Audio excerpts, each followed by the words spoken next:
after 6th of July.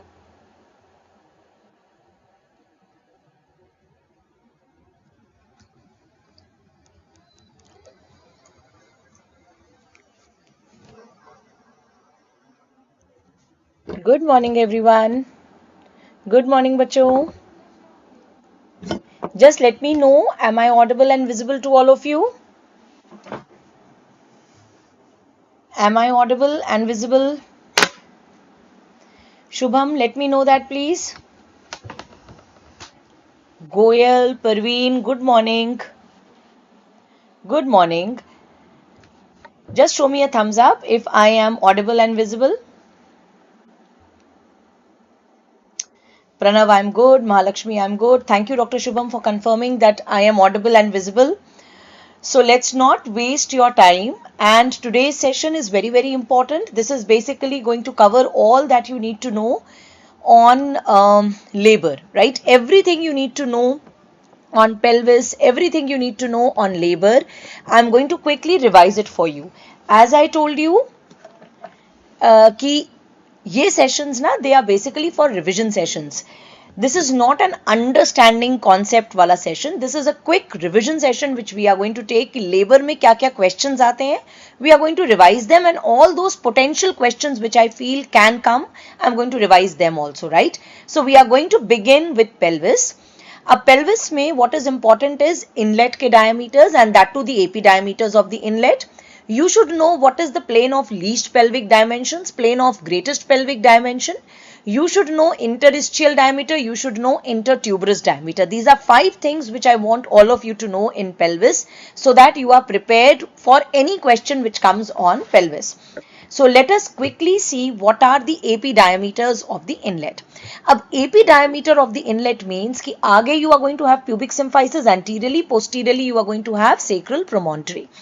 Now, if the AP diameter is measured from upper border of pubic symphysis to sacral promontory, right, this line, this is what is called as true conjugate, right? So, from where to where is true conjugate? True conjugate is from upper border of pubic symphysis to sacral promontory. I'll just write it slightly properly so that you understand what I have written.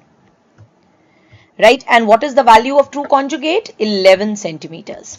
Then we have the obstetrical conjugate. Obstetrical conjugate is from middle of pubic symphysis and up till the sacral promontory, right? So this is obstetrical conjugate. What is the value of obstetrical conjugate? It is 10.5. Shine beta, NEET PG students can see this, watch this session definitely, but you need to know slightly more than this, right? This इतना तो चाहिए ही चाहिए, मतलब there is no doubt कि इतना चाहिए कि नहीं चाहिए, इतना तो चाहिए ही. So this is 10.5 centimeters, right? And then we have the diagonal conjugate, which is from lower border of pubic symphysis going up till sacral promontory, which is 12 centimeters. Now quickly tell me, out of true conjugate, obstetrical conjugate and diagonal conjugate, सबसे smallest कौन सा है? Smallest is obstetrical conjugate. This means that if head of the fetus can pass through obstetrical conjugate, it can definitely pass through the other two also. So that means अगर कोई हमसे पूछे which is the obstetrically most important AP diameter of the inlet, so obstetrically the most important AP diameter of the inlet becomes obstetrical conjugate, and that is why नाम भी दिया obstetrical conjugate. Now there is something which is called as critical obstetrical conjugate, and all those who are the DBMCI students or Marrow students, quickly tell me, what do you mean by critical obstetrical conjugate? What is critical obstetrical conjugate? Dr. AM, very good. Critical obstetrical conjugate is that value of obstetrical conjugate below which normal vaginal delivery is not possible, and that value is 10 centimeters. अगर obstetrical conjugate 10 centimeters से less हो जाता है, if obstetrical conjugate becomes less than 10 centimeters, Dr. AM गलत बोला है. If obstetrical conjugate becomes less than 10 centimeters, then it is called as critical obstetrical conjugate, and then vaginal delivery is not possible and you have to do a cesarean section. Pelvis will be called as contracted pelvis, right? So critical obstetrical conjugate is that value of obstetrical conjugate. I don't know ये सब तुम लोग कैसे 8 centimeters answer कर रहे हो. The answer is 10 centimeters. 8 centimeters वाला answer अलग आंसर है. Don't get confused. Now, tell me which of the AP diameters of the inlet can be measured clinically. Which AP diameter can be measured clinically? जल्दी बताओ. Which AP diameter of the inlet can be measured clinically? जब हम clinical examination करेंगे हमारी finger कहां touch करेगी? Lower border of pubic symphysis, right? So this is that means which diameter can be measured clinically? Diagonal conjugate can be measured clinically, right? So clinically you can measure diagonal conjugate, right? Okay, so this means कि हम measure तो clinically diagonal conjugate कर सकते हैं, but हम contracted pelvis को define करते हैं in terms of obstetrical conjugate. So how am I going to know whether my patient's inlet or pelvis is contracted or not? I cannot measure obstetrical conjugate. For that, what I am going to do, I am going to subtract. So if diagonal conjugate is x centimeters, then obstetrical conjugate is x minus 1.5 centimeters, because normally diagonal conjugate is 12 centimeters and normally obstetrical conjugate is 10.5 centimeters. So जो भी value of diagonal conjugate is coming in my patient, I am going to subtract 1.5 from it to get the value of obstetrical conjugate, right? And if that value comes less than 10 centimeters, I'm going to call it as a contracted pelvis. You can say x minus 1.5 or 2, that's okay. ठीक? Now, उसके बाद I want all of you to draw a line which should be going from S to S3. अब ये line बनाओ. S to S3 से lower border of pubic symphysis. एक line बनाओ from S to S3 going up till the lower border of pubic symphysis. Now tell me, ये जो line बनाई, जो मैंने अभी pink color की ये line बनाई है, what is this line representing? What is this line representing? This line which I have drawn just now from S to S3 going up till the pubic symphysis, what is this line representing? जल्दी बताओ. I want your answers in the chat box.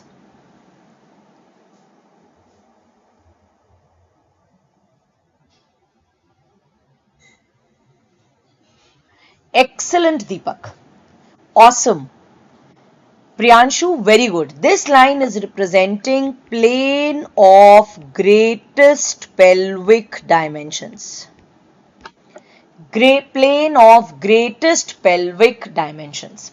So whenever a line is drawn from S to S3 vertebra going up till the lower border of pubic symphysis, that represents the plane of greatest pelvic dimensions, right? अब उसके बाद मुझे बताओ, what is this line? I am drawing a line from S4, S5. I am drawing a line from S4, S5 going up till the pubic symphysis. What is this line representing now? S4, S5 say I have drawn a line going up till the lower border of pubic symphysis. What is this line representing? And in सब पे questions आता है. What is this line representing? A line going from S4, S5 up till the pubic symphysis. Indrajit, awesome. This line is plane of least pelvic dimensions. ठीक है? So all of you remember कि if you are drawing a plane from S to S3 going up till the pubic symphysis, or if you are drawing a plane that is called as plane of greatest pelvic dimension. S4, S5 say going up till the pubic symphysis, that is the plane of least pelvic dimensions. A plane of least pelvic dimensions में posteriorly you have S4, S5, anteriorly you have pubic symphysis. Laterally, बीच में क्या आता है? Lateral में क्या आता है? Laterally आता है ischial spine. Plane of least pelvic dimensions में लेटरली आता है ischial spine. So all of you close your eyes quickly. Posteriorly imagine करो S4 S5, आगे इमेजिन करो प्यूबिक सिम्फाइसिस, साइड्स में इमेजिन करो ischial spine. That is plane of least pelvic dimensions. Right? Now I want all of you, because this was a previous year NEET question and definitely this can be asked in your FMGE exam. I want all of you to imagine the plane of greatest pelvic dimensions. Plane of greatest pelvic dimensions क्या है? पीछे की तरफ S2 S3, आगे की तरफ pubic symphysis. अब ये जो प्लेन बनाया ना S2 S3 and pubic symphysis को, इसको बनाओ roof of a room and floor of a room बनाओ plane of least pelvic dimensions को. Plane of least pelvic dimensions में पीछे क्या था? S4 S5. साइड्स में क्या है? ischial spine. एंटीरियरली क्या है? Pubic symphysis. So I want you to imagine a room जिसके रूफ में है plane of greatest pelvic dimension, जिसका floor is plane of least pelvic dimensions. Right? This is your ये जो एरिया जिसके roof में you have plane of greatest pelvic dimension and जिसके floor में you have plane of least pelvic dimension. ये जो area colour हुआ, this is your mid pelvis. Cupcake बेटा, I am taking sessions for NEET PG FMG both of you are as much dear to me. IMGs FMGs, both of you are dear to me, right? So these sessions are OBGY sessions. Take it as an OBGY session. It is not for NEET PG या FMGE. Knowledge तो सबके लिए same है ना? ये question has come in your exam. So this is your mid pelvis. Mid pelvis. So the area which lies between plane of greatest pelvic dimension and plane of least pelvic dimension is mid pelvis. अब सबसे important क्या होता है plane of least pelvic dimensions में कि इसकी lateral boundary is ischial spine. And इसको plane of least pelvic dimensions इसलिए कहते हैं because the transverse diameter of this plane, the transverse diameter of this plane, that is the distance between two ischial spines. Distance between two ischial spines, which is also called as interischial diameter, is the smallest diameter in the entire pelvis. It is 10 centimeters. Right? So why is plane of least pelvic dimensions called as plane of least pelvic dimensions? Because the transverse diameter at the plane of least pelvic dimensions is the smallest in the entire pelvis. The distance between the two ischial spines is 10 centimeters. यहाँ तक कि obstetrical conjugate was also 10.5. Yeah, this can also be called as the bispinous diameter. Right? So this is 10 centimeters. And so interischial diameter, they ask you what is the overall most important diameter? Overall most important diameter in pelvis. Overall most important diameter in pelvis is interischial diameter. ठीक है? Now, last thing which I want all of you to remember is, let's draw a line from coccyx going up till pubic symphysis. ये line coccyx से pubic symphysis तक, और laterally imagine करो यहाँ पे है ischial tuberosity. So I am telling you that now I have drawn anatomical outlet. What is anatomical outlet? ये जो green line है, this is anatomical outlet. So I want, yes Indrajit, we have obturator foramen also there, but question नहीं आता अभी मैं, I am not explaining the concepts, I am just telling you questions कहाँ पे आते हैं. Right? Now I want all of you to imagine posteriorly there is the coccyx, आगे क्या है? Pubic symphysis. Laterally क्या है? Ischial tuberosity.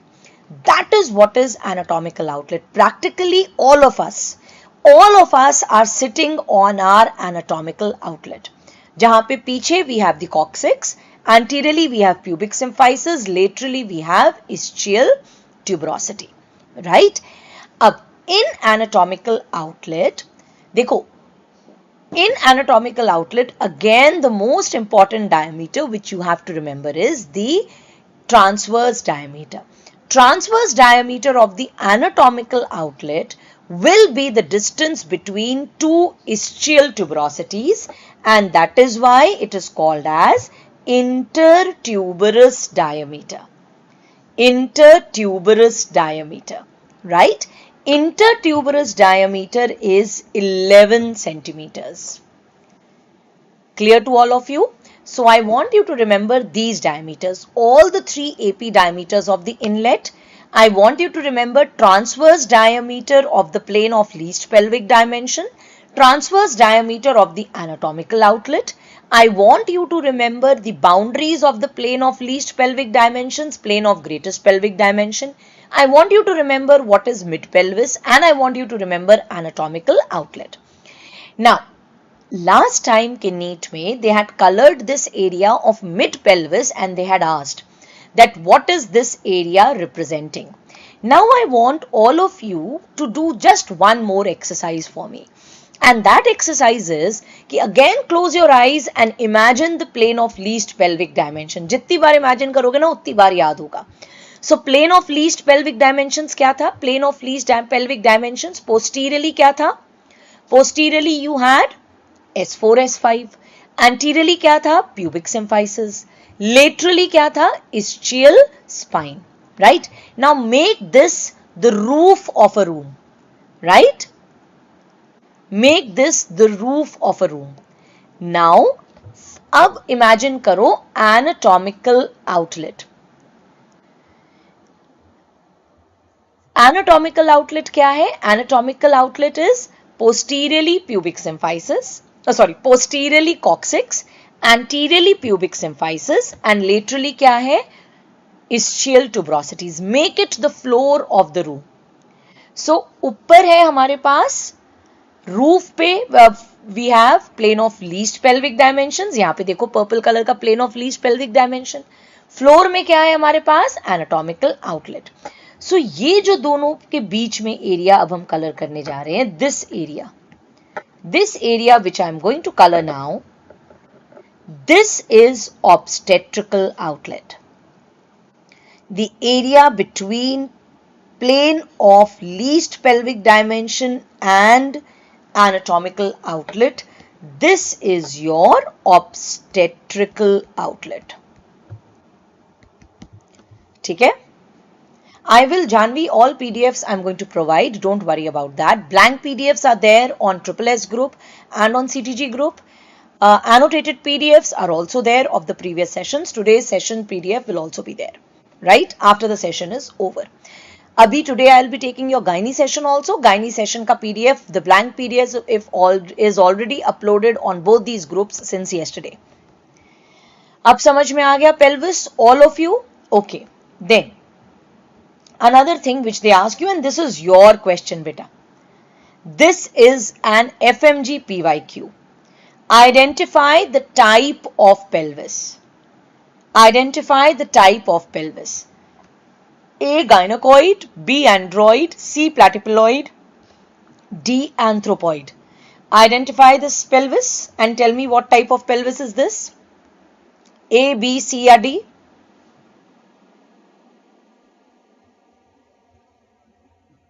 Prachi, I will take.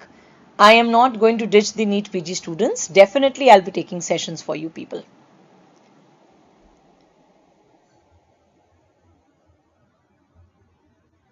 बताओ, गायनाकॉइड है कि ये एंड्रॉइड है कि प्लैटिपिलॉइड है या एंथ्रोपॉइड है?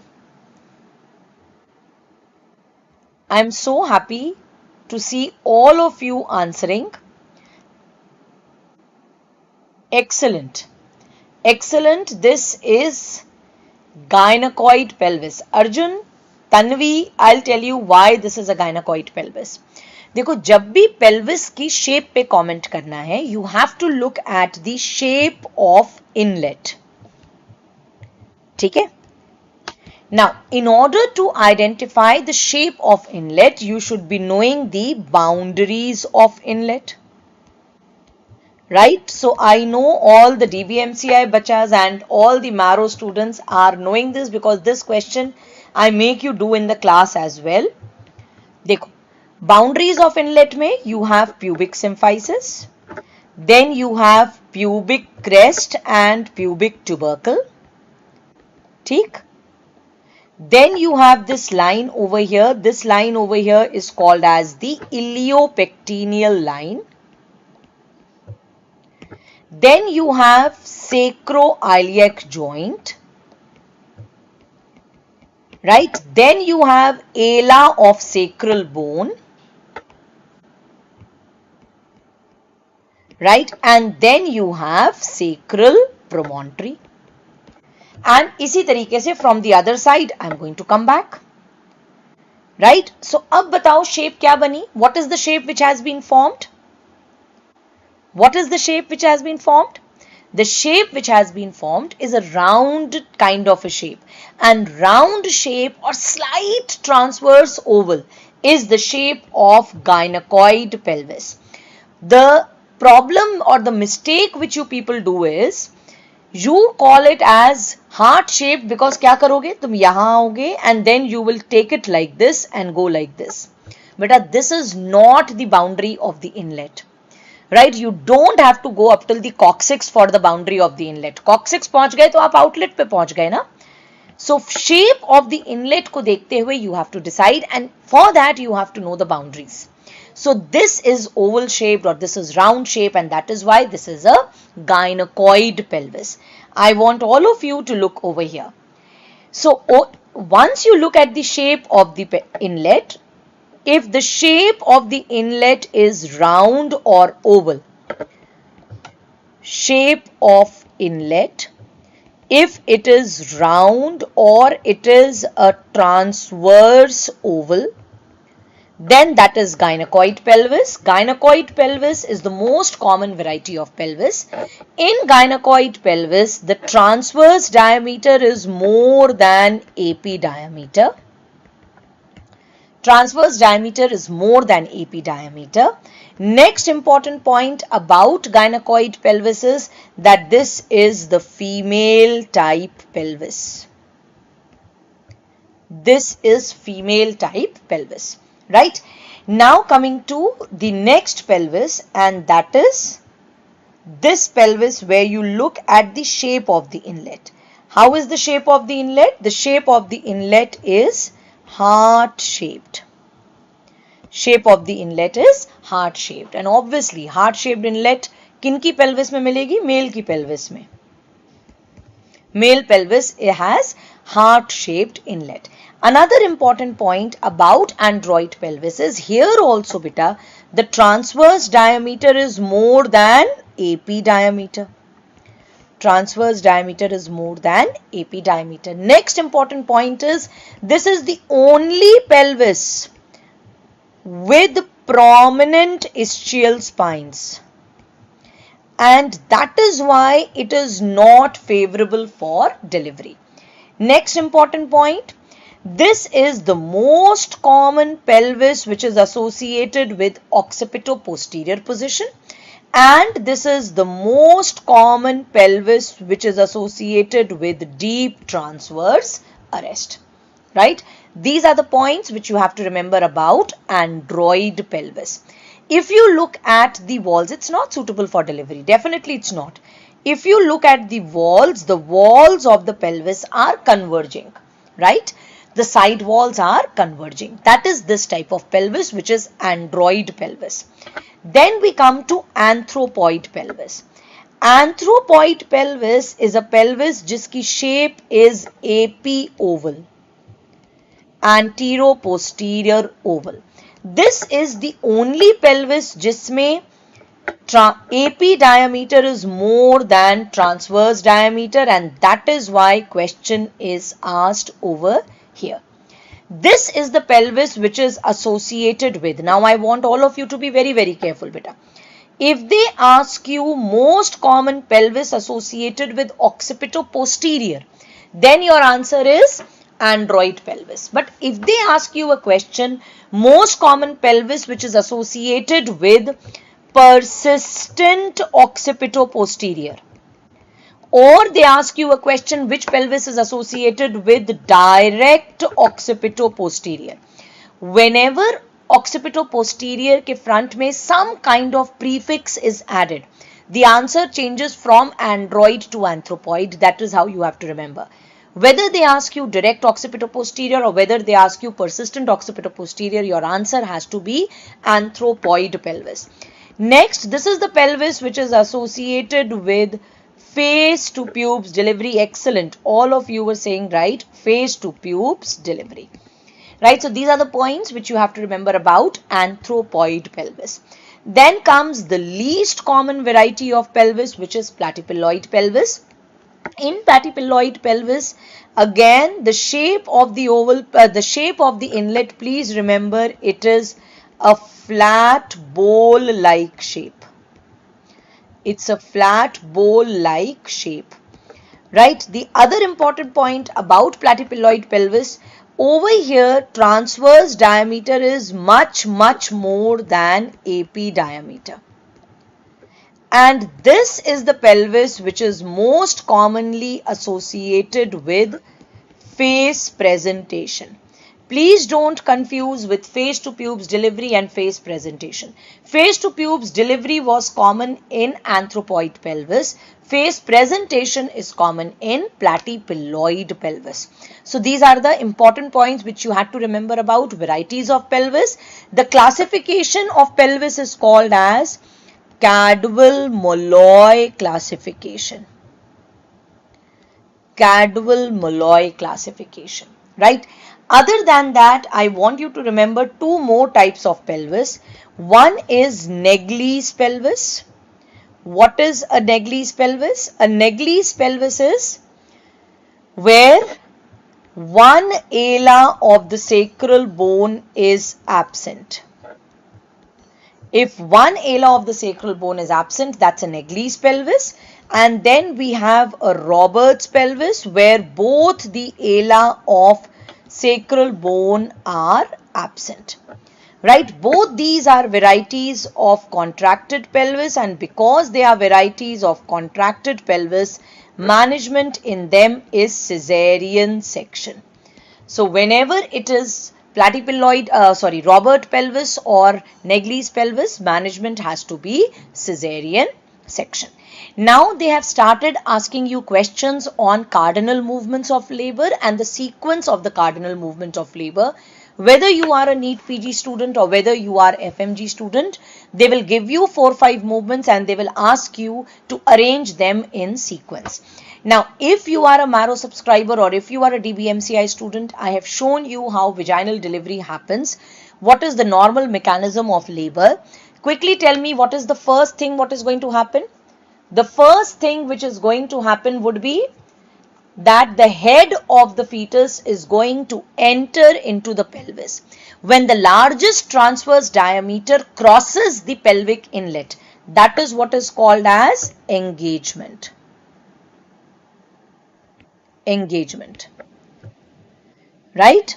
So first step is engagement. Dr. AM, first step is not extension. Beta, extension kaise ho sakta hai first step? First step is engagement. Engagement happens, it is when the largest transverse diameter crosses the pelvic inlet. At what time does engagement happen in a primary gravida patient? In a primary gravida patient, it happens around 38 weeks. And in a multi-gravida patient, it is going to happen at the onset of labor. Very, very important. My next question to you is, if they ask you that, you find it very useful, Indrajit, I can tell you the mnemonic also. Every decent female I choose to employ rises extremely. That is the mnemonic which I have given in One Touch and in my books. Otherwise, you know, I explain you the movement also. अब बताओ engagement में, if they ask you a question that what is the most common cause of free floating head or non-engaged head? Free floating head, या तो question में दिया होगा free floating head या दिया होगा non engaged head in a primary at term. So what is the most common cause of free floating head or a non-engaged head in a primary gravida at term? Primary patient में 38 weeks पे engagement हो जाना चाहिए. But if engagement is not happening, then what is the most common cause? Quickly tell me. चलो NEET PG बच्चास are going to answer this for me. What is the most common cause? Prachi, you are NEET PG ना? Cupcake, you are NEET PG. बताओ answer इसका. What is the most common cause of free floating head or non-engaged head in a primary at term? Excellent Medico 365. It is deflexed head. Please do not say CPD. Krishna, it is not CPD. Shivam, it is not CPD. The answer is deflexed head.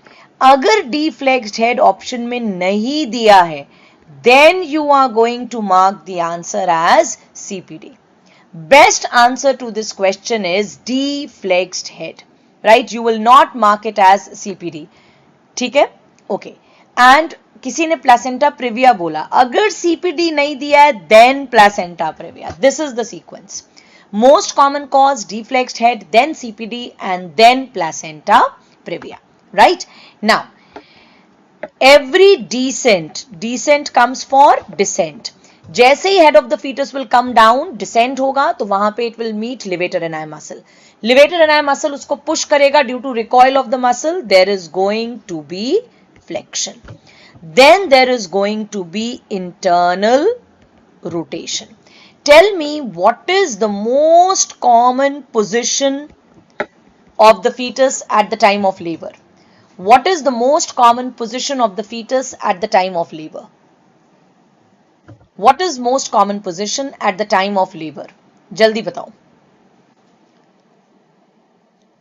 What is the most common position at the time of labor? Waiting for your answers.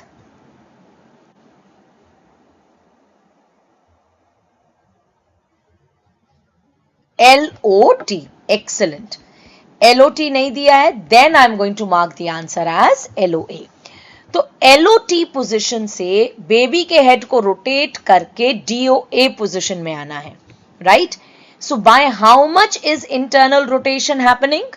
Internal rotation happens by 2/8 of a circle. From LOT, head of the baby goes to LOA, and then from LOA to DOA, right? Then C stands for crowning, E stands for extension. With extension, head of the baby is delivered. Then restitution, and then external rotation. ठीक है? So these are the cardinal movements of labor. Just in case you are not understanding, if you are a Marrow subscriber, please go and watch the video. If you are a DBMCI student, after this you can call me, or we can take a Zoom and I'll quickly explain you again these cardinal movements of labor. Chalo, now you are going to tell me, in case of normal delivery, the head of the baby is extending, right, while it is delivering. So WHO ने कहा है कि because जब head of the baby extend करता है, there are high chances of perineal tear. So उस perineal tear को रोकने के लिए, prevent करने के लिए, what are the recommendations which have been given by WHO? Again, very important question. So WHO's recommendations for management of second stage of labor or for prevention of perineal tear. In any of these forms, this question can be asked. So what are WHO recommendations for preventing perineal tear? Number one, WHO says that when you are delivering the head, do not be in a hurry. So you have to do controlled delivery of the head. Do not be in a hurry.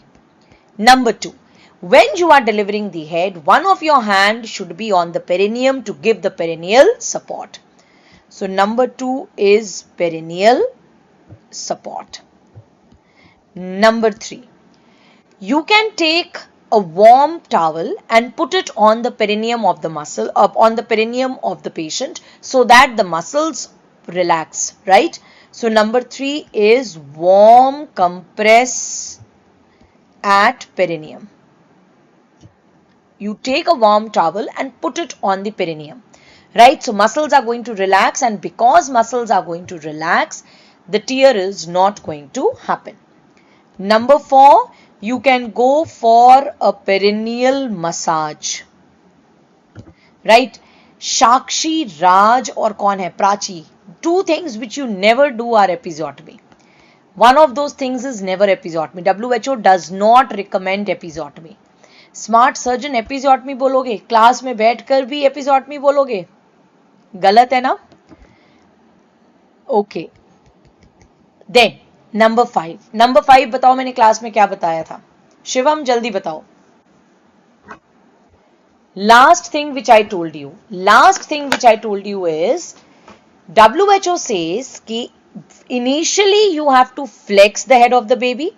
Right, with one hand you are going to flex the head of the baby, and with other hand you will give perineal support. With one hand flex the head of the baby and then extend.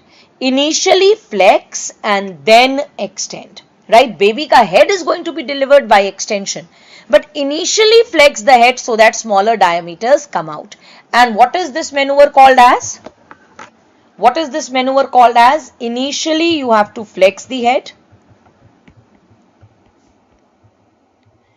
and then extend, right? Plus you have to give perineal support.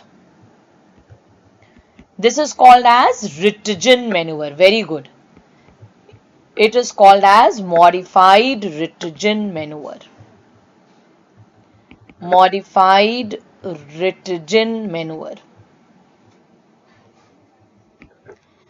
अब बताओ, what are the two things which are not recommended by WHO?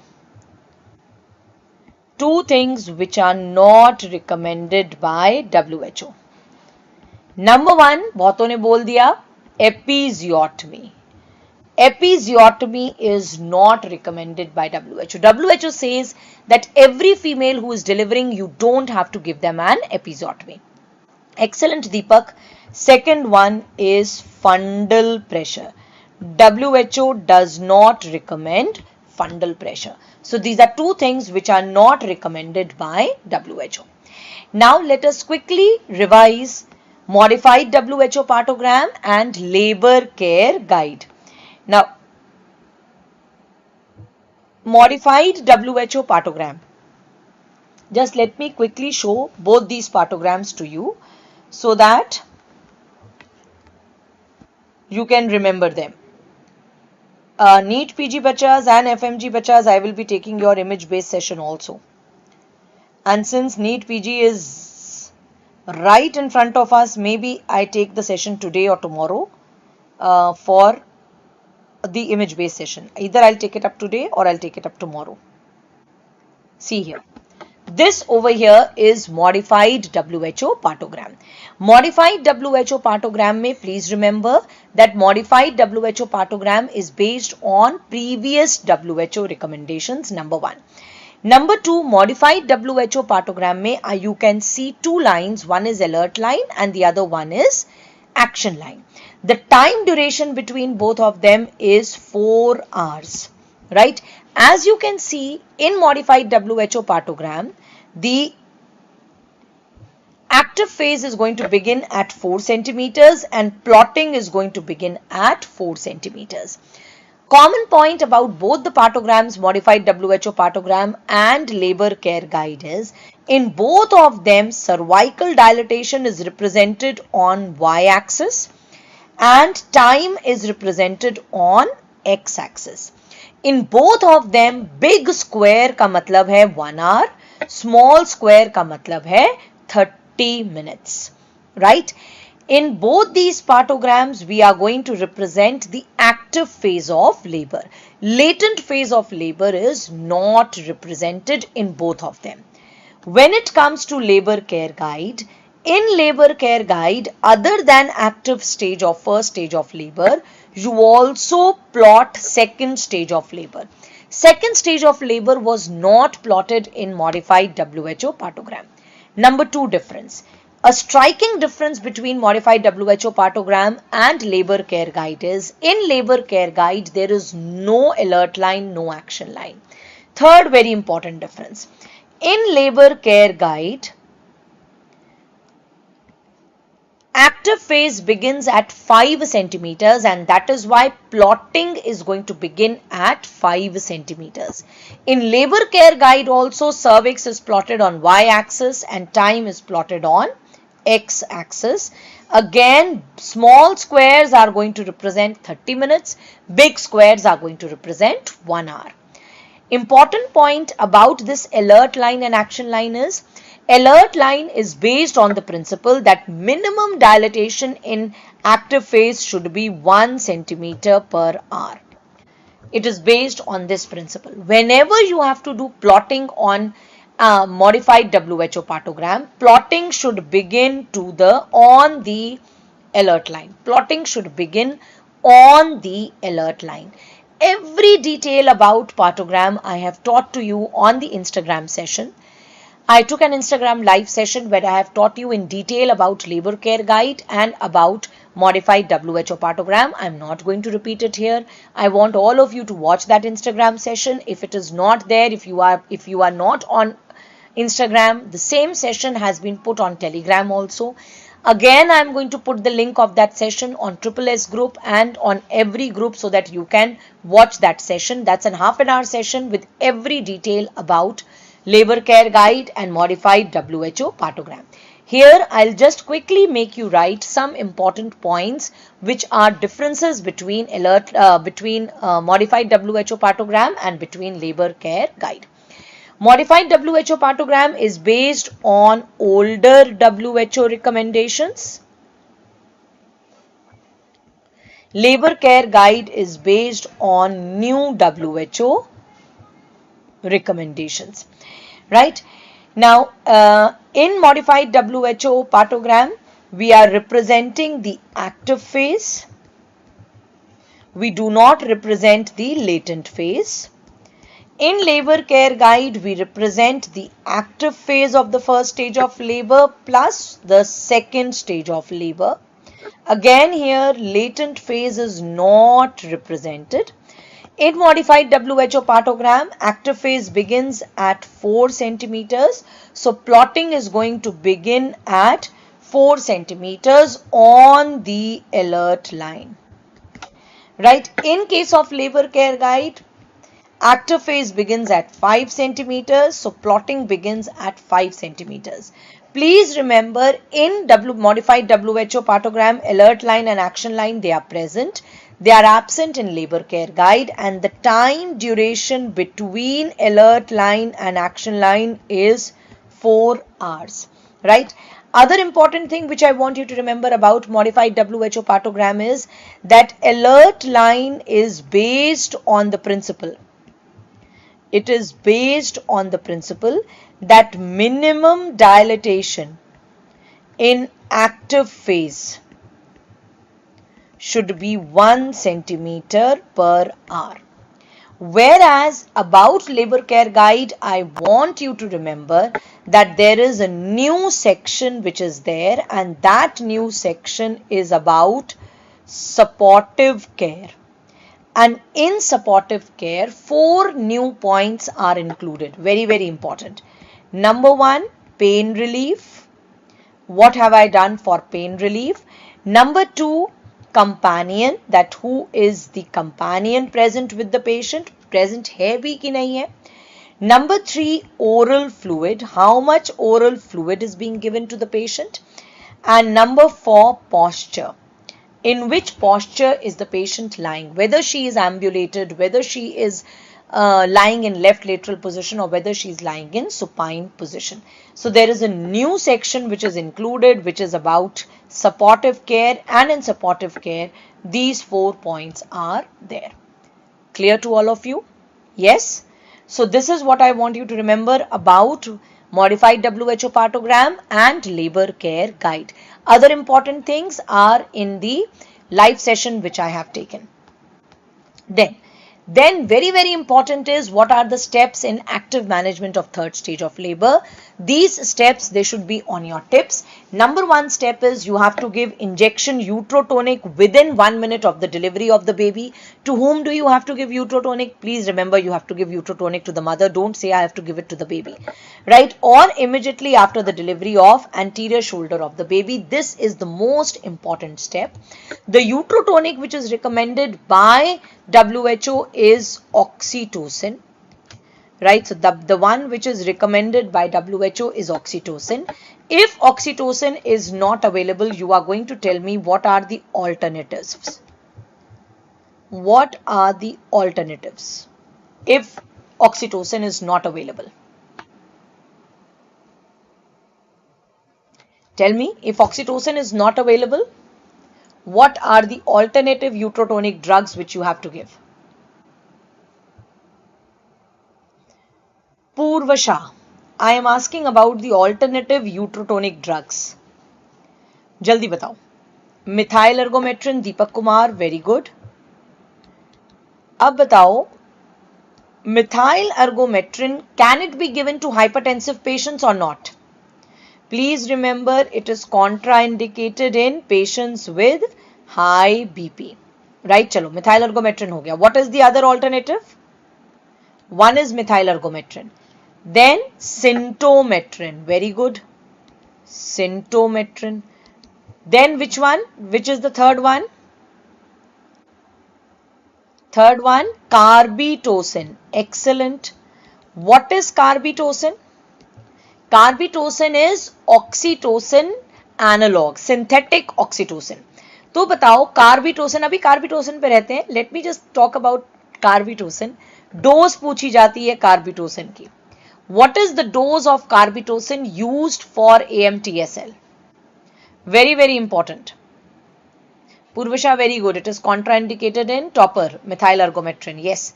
Tell me, what is the dose of carbetocin? Where is my smart surgeon? Batao, what is the dose of carbetocin? I have taught you in class. 100 micrograms. Excellent. 100 milligram नहीं है, 100 micrograms है slow IV.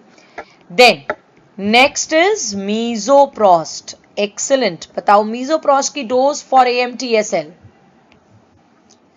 Dose of mesoprost for AMT. जितने लोग 100 milligrams लिख रहे हैं, please remember it is 100 micrograms IV, slow IV. Mesoprost. Dose of mesoprost for AMTSL. 800 micrograms. Krishnan सोचो फिर से. 800 micrograms. AMTSL के लिए 800 micrograms. 600 micrograms. Very good.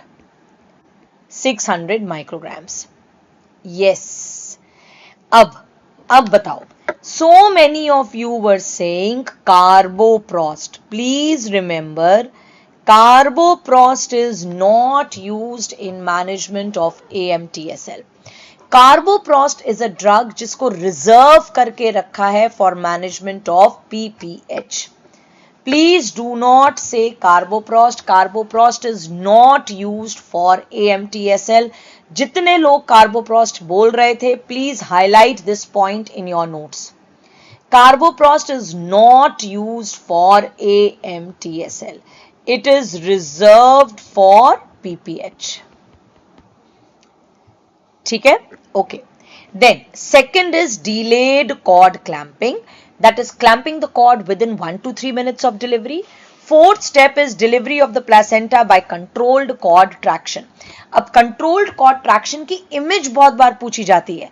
In which, what is controlled cord traction? With one hand you will push the uterus up and back, and with the other hand you are going to give traction to the cord in downward and forward direction. Yes, Pratyusha, carboprost is not used in management of AMTSL. It is used in management of PPH. ठीक है? Smart surgeon, what is given wrong in workbook? बताओ क्या गलत दिया है workbook में. Class attend नहीं करोगे और केवल वर्कबुक में बाकियों की वर्कबुक देख के मार्क करोगे तो कभी भी नहीं आएगा ना. You were not there in the class. I remember जब 4 दिन की क्लास हुई थी, you were the one who used to come late. So class में I have told you that carboprost is not used in management of AMTSL. ठीक. Then, number 4, intermittent assessment of uterine tone. Intermittent assessment of uterine tone. This is the 4th step nowadays. Earlier, the 4th step was uterine massage. Please remember, early cord clamping is not a part of AMTSL. Right? Early cord clamping is not a part. Very, very important thing. Early cord clamping is not a part of AMTSL. ठीक? Now, what are the conditions in which conditions you do early cord clamping? चलो फिर you would be present in class. My bad. ठीक है? My bad, I didn't see you. You were there in class. I take my words back. चल. अब पढ़ाई पे ध्यान दे दे. Okay. Conditions of early cord clamping. Where do you do early cord clamping and what is early cord clamping? Early cord clamping is when you clamp the cord within 1 minute of delivery. That is early cord clamping, and early cord clamping is not done in every case. Early cord clamping का absolute indication is whenever neonatal resuscitation is needed. जब भी baby को resuscitation की जरूरत होती है, then you have to go for early cord clamping. For example, birth asphyxia. So if they ask you one condition where early cord clamping is required, one condition where early cord clamping is required is neonatal resuscitation. अगर neonate को resuscitation की जरूरत है तो I'm not going to tell the pediatrician कि रुको, just wait, I want that extra blood to come to the fetus. I'm not going to do that, right? Then when is early cord clamping required? Birth asphyxia, because birth asphyxia में the baby requires neonatal resuscitation. Then if the baby is a known case of congenital heart disease, if baby is a known case of congenital heart disease, that extra 80 ml of blood, why I was doing in delayed cord clamping? Because that extra 80 ml of blood, it goes to the fetus and it can prevent anemia. अब that extra 80 ml of blood can precipitate heart failure if baby is a known case of congenital heart disease, and in case of RH negative females. RH negative females में अगर कुछ नहीं दिया and they simply ask you which type of cord clamping has to be done, please remember it is early cord clamping. But as I told you, absolute indication, one indication where you have to do early cord clamping is wherever baby requires neonatal resuscitation. Right? Now, when it comes to HIV positive females, till now the Government of India guidelines were saying that we have to go for early cord clamping. But now, whether it is NACO guidelines, whether it is WHO guidelines, everyone is saying that in HIV positive you have to do delayed cord clamping. So I want all of you to write this: delayed cord clamping. By NACO also has changed its guidelines and it is delayed cord clamping. Right? Now, whether they ask you HIV positive females, whether they ask you COVID positive females, whether they ask you macrosomia, kuch bhi they try to confuse you. In every case, you have to do delayed cord clamping. These are the only conditions where you have to do early cord clamping. Please remember, delayed cord clamping is also a part of Anemia Mukt Bharat program. It's a part of Anemia Mukt Bharat program. So in Anemia Mukt Bharat program, to prevent neonatal anemia, what is recommended by Government of India? Delayed cord clamping is recommended by Government of India, right? Now, in case of drugs, as I told you, oxytocin is the drug of choice or the uterotonic of choice for AMTSL. Other than that, you can use methyl ergometrin ke alawa synthometrin, carbetocin, which is 100 micrograms slow IV. You can use mesoprost, that is 600 micrograms, right? Please remember, carboprost is used for management of PPH and not for AMTSL. Clear? Coming to steps in management of PPH. First tell me, how do you define PPH? PPH is blood loss more than equal to 500 ml after vaginal delivery or more than 1000 ml after cesarean section. Right? Now, PPH can be primary PPH or it can be secondary PPH. What is primary PPH? What is primary PPH?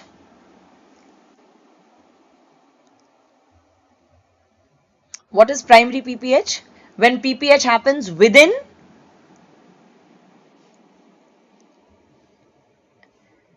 When PPH happens within 24 hours. Excellent. Within 24 hours, that's primary PPH. What is secondary PPH? Secondary PPH is if it is happening after 24 hours and up till 12 weeks of delivery. Up till 12 weeks of delivery, that is secondary PPH.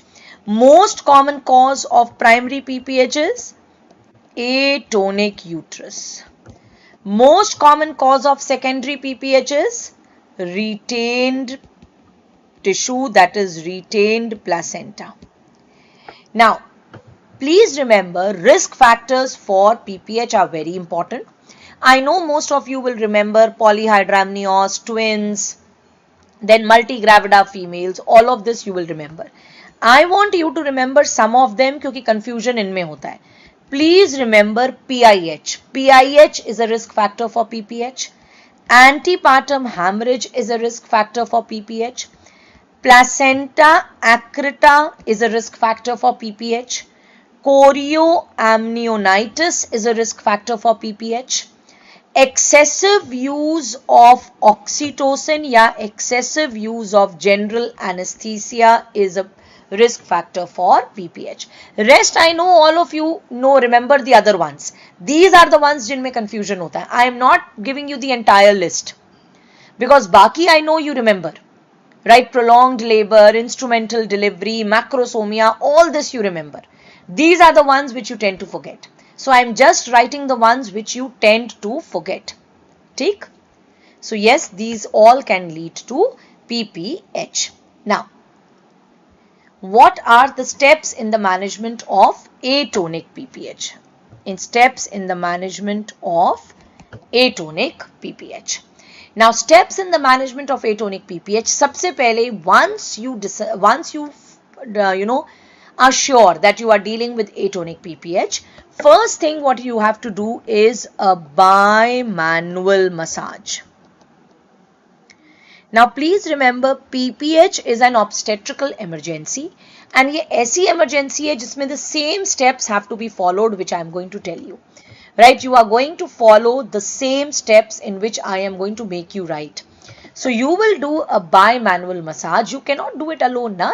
एक team work होगा. One of you will be doing a bimanual massage. Other one will be doing maternal resuscitation. Bimanual massage, maternal resuscitation, plus simultaneously you will start tranexamic acid and oxytocin. Tranexamic acid and oxytocin. So do a bimanual massage, do maternal resuscitation, simultaneously start tranexamic acid and oxytocin. When you are doing maternal resuscitation, you are going to put 2 large bore IV cannulas. That is cannula number 14 and cannula number 16. You are going to start with crystalloids. You are going to send all blood investigations. You are going to arrange for blood. All these steps I am going to do, and simultaneously tranexamic acid and oxytocin. Now, if this is going to fail, after oxytocin, so oxytocin is again what is recommended by WHO. It is recommended by WHO. If oxytocin, and yes, it has to be 20 to 40 international units of oxytocin. Now, if it fails, what is the next drug? After oxytocin, which drug are you going to try? After oxytocin, which is the drug which I am going to try? Prachi, yes, the large bore IV cannulas are cannula number 14 and 16. Very good. अब बताओ oxytocin के बाद कौन सी drug try करोगे? If oxytocin fails, which drug are you going to try? You are going to try methergin. That is methyl ergometrin. If oxytocin fails, then which other drug? If methergin fails, then carboprost. In this sequence, you have to try the drugs: oxytocin, methergin, and carboprost. Right? Now, what is the dose of carboprost? 250 micrograms. Maximum how many times? And this has to be given IM. Maximum carboprost कितना दिया जा सकता है? How many times you can repeat it? You can repeat it after every 15 to 90 minutes. And maximum how many times you can repeat it? 250 micrograms, maximum 8 doses. Very good. That means how many milligrams? 2 milligrams. So the dose of carboprost is 250 micrograms. It can be repeated after every 15 to 90 minutes. Maximum you can give 8 doses, that is you can give 2 milligrams, right? Okay, please remember carbetocin is not used in PPH. जैसे carboprost was not used in AMTSL, carbetocin is not used for managing PPH. याद रहेगा सबको? Okay. Now, if you are going to try this for 30 minutes. All this has to be tried for 30 minutes. If this fails, then you are going to go, as I always tell you in class also, suppose your roomie falls down and there is a wound which is there, bleeding is happening from the temple. What are you going to do? You are going to press the forehead, right? I was trying to press the uterus with my hand. If I am unable to press the uterus with my hand, now my next step is let me try some catheter which I am going to inflate and put it inside the uterus. Maybe the bleeding stops, and that is what is called as balloon tamponade. Balloon tamponade. Mechanical compression by using balloon tamponade. What are you going to use over here? You are going to use Buckley balloon catheter. Buckley balloon catheter. They ask you what is the maximum capacity of Buckley balloon catheter. It is 500 ml. Right? Now, if this is also going to fail, you tell me if by pressure the bleeding doesn't stop from the forehead of your roomie, what do? You immediately take her to the emergency so that stitches can be applied. Now, same thing I'm going to do. Alita, Preeti se kehna pani de degi, please. Now, same thing I am going to do over here. Over here, I am going to put stitches on the uterus. I am going to shift my patient to OT. I am going to do a laparotomy, take out the uterus and then apply stitches on the uterus, which is called as B-link suture. I will apply B-link suture, which are the compression sutures. These are compression sutures, right? Now, if this also fails, then I am going to do stepwise devascularization. Stepwise devascularization, that means I am going to stop the blood supply to the uterus. Stop the blood supply to the uterus. To stop the blood supply to the uterus, I am going to do what? I am going to do uterine artery ligation, because uterus is supplied by uterine artery. First of all, major part of the uterus is supplied by uterine artery. Other than that, which artery? Ovarian artery ligation. Ovarian artery ligation. Right? Now, once I have done this and still the bleeding is not stopping, if the bleeding doesn't stop, now also the bleeding doesn't stop, then I am going to see whether the vitals of my patient are stable or not. If vitals of my patient are stable, I am going to go for internal iliac artery ligation. Not the entire, only the anterior division. The ligation of the anterior division of internal iliac artery. Why division of the anterior division of internal iliac artery? Because uterine artery is a branch of anterior, bottle hi rakh dena please. Uterine artery is a branch of anterior division of internal iliac artery. Right? But if the vitals of my patient are unstable, I will immediately take her up for hysterectomy. Which hysterectomy? Subtotal hysterectomy. In subtotal hysterectomy, you are removing the uterus, not the cervix. You remove the uterus, not the cervix.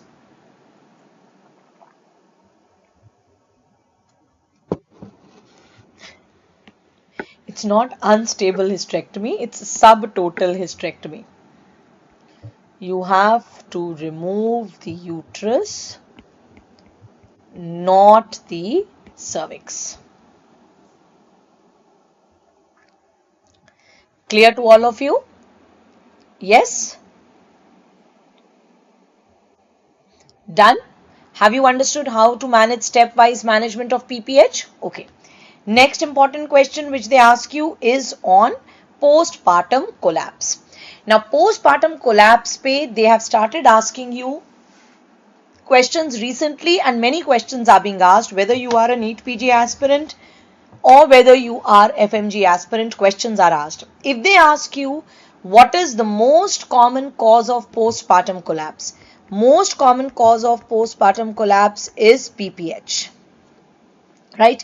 Everything about PPH I have told you. But see, in PPH, there has to be significant blood loss. Then only patient is going to collapse. Right? In PPH, it is never going to be this that patient immediately goes into shock after delivery. That kind of a thing is not going to happen. Patient is going to have bleeding, and there will be significant bleeding, and then only patient will collapse. But suppose if your question says that there is immediate shock after delivery. Now, whenever their question says immediate shock after delivery, that means you are dealing with uterine inversion. Then you are dealing with uterine inversion.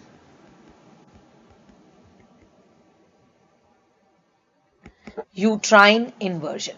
Now, in a case of uterine inversion, if these are the supports of the uterus, and this is normally how the uterus is present, in uterine inversion, the uterus will invert and it will be like this. Or, you know why uterine inversion happens? Because just now the placenta was not separated and I have pulled the cord.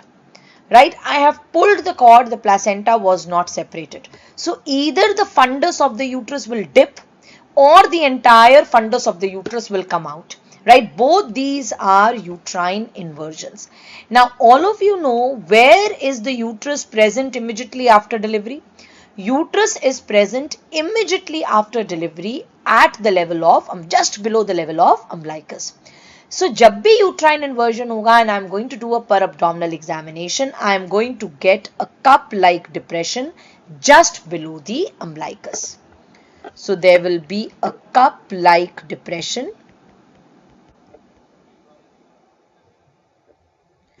just below the umbilicus. देखो uterine inversion ना कभी भी अपने आप से नहीं होता. It is mismanaged third stage of labor जिसकी वजह से होता है. You have pulled the cord, the placenta was not separated, you have pulled the cord, and patient will immediately go into shock. Why? Because of neurogenic shock. Initial shock in uterine inversion is neurogenic. So neurogenic shock होता है and patient immediately goes into shock. On per vaginal examination, you are going to get a globular mass felt inside the vagina. Right? So if you are getting a situation like this, that the question says there is immediate shock after delivery, on per abdominal examination, there is a depression, cup-like depression just below the umbilicus, or you get a globular mass which is felt inside the vagina, that means you are dealing with uterine inversion. Two questions in uterine inversion. Number one, immediate shock of the patient is due to. Immediate shock is neurogenic, but death of the patient is due to hemorrhagic shock. Initially, it is neurogenic shock. Once the uterus hangs out, the tone of the uterus is lost and then it gets converted into hemorrhagic shock. And death of a patient occurs due to hemorrhagic shock. Next, if your question says that there is sudden unexplained shock and patient is complaining of breathlessness, that is respiratory difficulty. या तो breathlessness लिखा होगा in your question, या respiratory difficulty लिखा होगा in your question, या hypoxia लिखा होगा in your question. Right? Along with that, patient has shock. Along with that, later on, there is DIC. Initially, there is less bleeding, but later on, there is DIC. Then you are dealing with amniotic fluid embolism. Amniotic fluid embolism. In amniotic fluid embolism, per abdominal and per vaginal examination are normal. Please remember, in amniotic fluid embolism, initially there is less bleeding, right? Initially there is less bleeding. Later on, due to DIC, there is going to be excessive bleeding. So your question is going to say that patient was in shock. You have delivered a patient and patient goes into shock. There is respiratory difficulty, right? And their patient is in shock.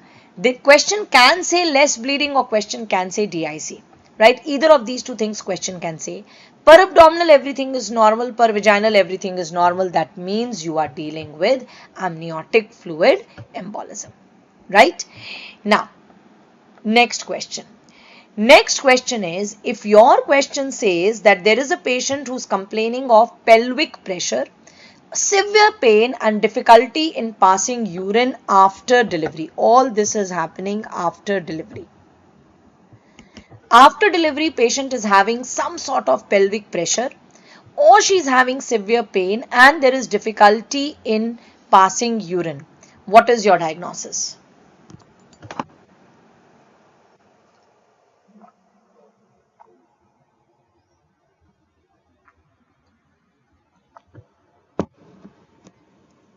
Batao, what is your diagnosis?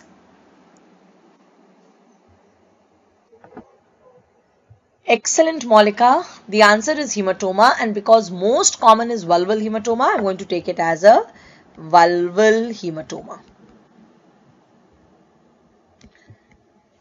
It could have been a vaginal hematoma, but most commonly you get a vulval hematoma. Vulval hematoma mein which artery is involved? This hematoma is going to be seen in which artery? What is the blood supply of the perineum? Blood supply of the perineum is pudendal artery, right? So the artery which is involved is pudendal artery. Okay. Now, that is how a patient is going to present to you with there is pelvic pressure or severe pain, difficulty in passing urine, right?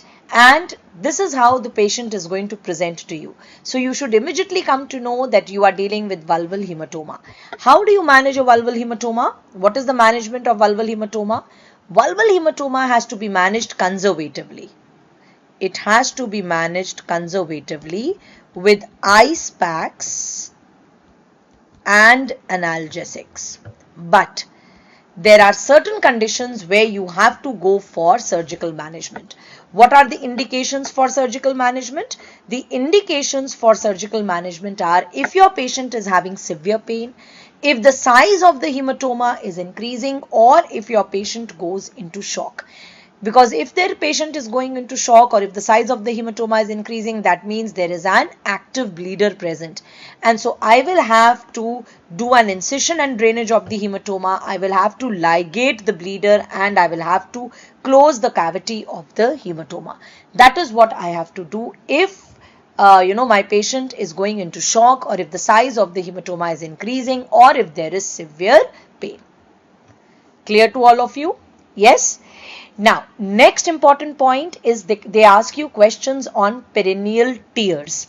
So, what are the important points on perineal tears? On perineal tears, they ask you the grading of perineal tear. In grading of perineal tear, please remember, grade 1 perineal tear means if the tear is involving only the vaginal epithelium or the perineal skin. If muscles are involved, skin के साथ साथ muscles involve हो गए, then that means it's grade 2 tear. Grade 3 tear का मतलब है, third degree tear का मतलब है whenever anal sphincter is involved. So first degree tear means only the skin or the mucosa is involved. Second degree tear का मतलब है along with skin or mucosa the muscles are involved. Third degree tear का मतलब है the anal sphincter is involved. It can be A, B or C. A का मतलब less than 50% of anal sphincter involved. B का मतलब more than 50% of anal sphincter involved.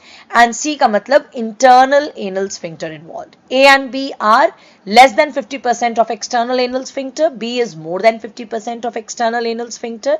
And C is when internal anal sphincter is involved. 4 degree perineal tear, what do you mean by 4 degree perineal tear? 4 degree perineal tear means when rectal mucosa is involved, right? Next, please remember, 3rd degree and 4th degree perineal tears, they are called as complete perineal tears.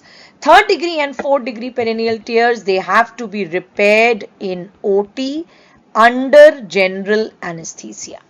Whereas 1st degree and 2nd degree perineal tear, they are like episiotomy and they have to be repaired in labor room under local anesthesia, right?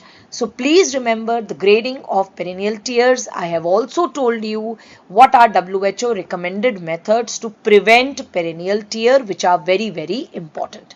Next important topic for all of you is related to episiotomy. So they ask you questions, many questions related to episiotomy.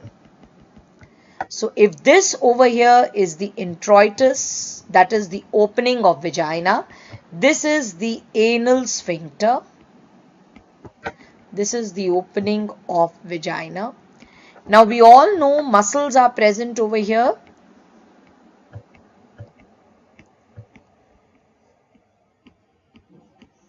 Right? Now, when you are giving an episiotomy, either you can give an episiotomy like this, that is a median episiotomy, or you can give an episiotomy at an angle, that is mediolateral episiotomy, right? Please remember, mediolateral episiotomy. इसका angle क्या होता है? The angle of mediolateral episiotomy? Angle of mediolateral episiotomy is 60 degrees, right? Range is 45 to 60 degrees. Now, when you are giving a mediolateral episiotomy, the important point is that more muscle fibers are cut. When you are giving a median episiotomy, this is median and this is mediolateral. When you are giving median episiotomy, the important point is that less muscle fibers are cut. Now, because in case of median episiotomy, less muscle fibers are cut, right? Because जितने muscle fibers होते हैं ना, they are maximum at the sides and by the time they come in the center, muscle fibers less होते हैं. तो median episiotomy में always less muscle fibers are cut. Mediolateral episiotomy में always more muscle fibers are cut, right? Now, because in median episiotomy less muscle fibers are cut, that is why bleeding is less. That is why repair is easy. That is why healing is fast. That is why chances of gaping of the episiotomy are less. And that is why pain at the time of intercourse, that is dyspareunia, will be less. All these things are more in mediolateral episiotomy because more muscle fibers are cut, right? More muscle fibers are cut, तो बहुत सारा bleeding होगा patient को, repair भी difficult होगा, healing भी delayed होगा, healing delayed होगा तो chances of gaping ज़्यादा होगा, dyspareunia भी ज़्यादा होगा, right? So that is why अब सुनने में तो ऐसा लग रहा है कि मैम then तो median episiotomy is very good, but why is it कि अपनी labor rooms में we have seen mediolateral episiotomy being done, right? तो अब बताओ why is it mediolateral episiotomy is preferred over median episiotomy? ऐसा क्यों हो रहा है कि इतने सारे advantages हैं median episiotomy के, but still I am preferring mediolateral. That is only because of one reason. If while doing delivery I am not careful, right? If while delivery I am not careful, in median episiotomy I will be tearing the anal sphincter. I will be damaging the anal sphincter. But in case of mediolateral episiotomy, no matter how much I extend, I will never be able to injure the anal sphincter. So imagine an obstetrician conducting a normal vaginal delivery and leading to injury of anal sphincter, making a patient fecal incontinent after delivery. That's the worst thing what you can do. पूरे दिन news में आप छाए रहोगे for all bad reasons अगर आपने ये कर दिया तो, right? And that is why we don't prefer median episiotomy. The biggest disadvantage of median episiotomy is it can extend and involve anal sphincter. Whereas the biggest advantage of mediolateral episiotomy is it can never involve anal sphincter. ठीक है? All of you got this? So same thing I have written over here. Advantages of mediolateral episiotomy, even if it extends, it cannot involve anal sphincter, right? Disadvantage of mediolateral episiotomy, I have written here. Now, as I told you that WHO said कि you should not be giving episiotomy in every female who is undergoing vaginal delivery. Every female who is undergoing vaginal delivery में episiotomy नहीं करनी है. But जहाँ indicated है वहाँ करनी है. What are the indications? Indications are for after coming head of breech, instrumental delivery, macrosomia, shoulder dystocia, इन सब में तो करनी है, right? Clear? Now, then they ask you all of the following muscles are cut in episiotomy except. Now, I don't want you to remember the structures which are cut in episiotomy. I want you to remember the muscles which are not cut in episiotomy क्योंकि उस except का answer उस not में से आएगा. So, all those muscles जो side में present होते हैं, please see over here, जो भी muscle center में होगा that is going to be cut. Muscles which are there on the side will never be cut. Yes, smart surgeon, अगर hydrocephalus है, देखो बेटा, wherever you are thinking कि perennial tear can happen, whether it is macrosomia, whether it is hydrocephalus, whether it is rigid perineum, you have to do episiotomy, right? WHO is not saying कि करते ही नहीं है episiotomy. WHO कहता है अगर indicated है तो करो, But if it is not indicated, then don't do, right? Okay. So now telling you what are the muscles which are present towards the side.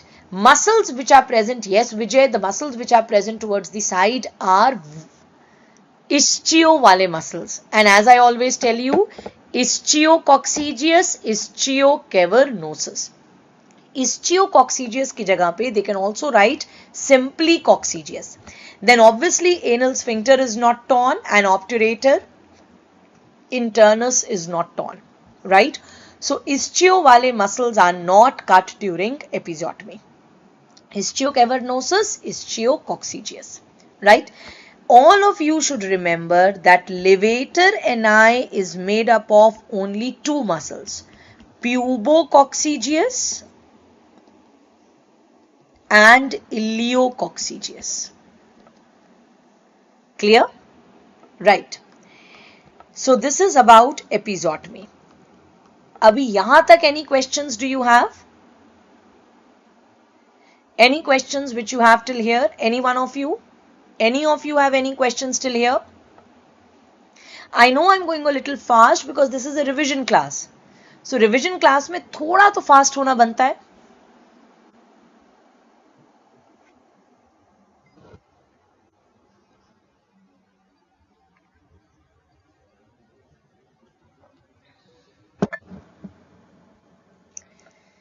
Okay.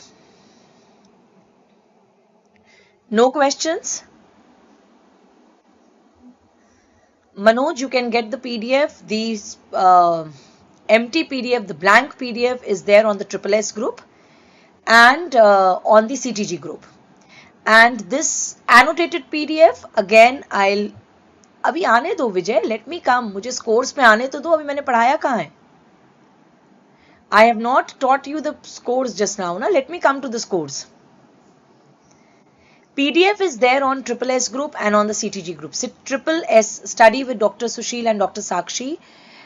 This is there on your Telegram group. Atul, there is nothing like a J-shaped cut. We don't do anything like that. Right? Gyne I will be taking single session. लंबा session होगा, 3 to 4 hours का session होगा, speed यही होगी.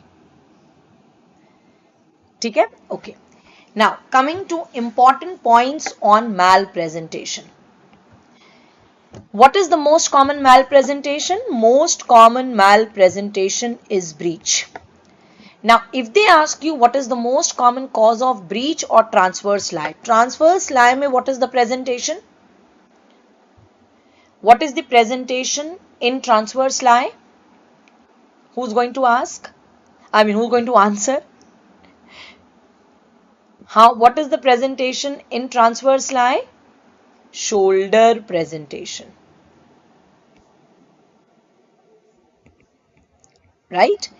So if they ask you what is the most common cause of breach or what is the most common cause of transverse lie, what is your answer? Answer is preterm delivery or prematurity. Prematurity.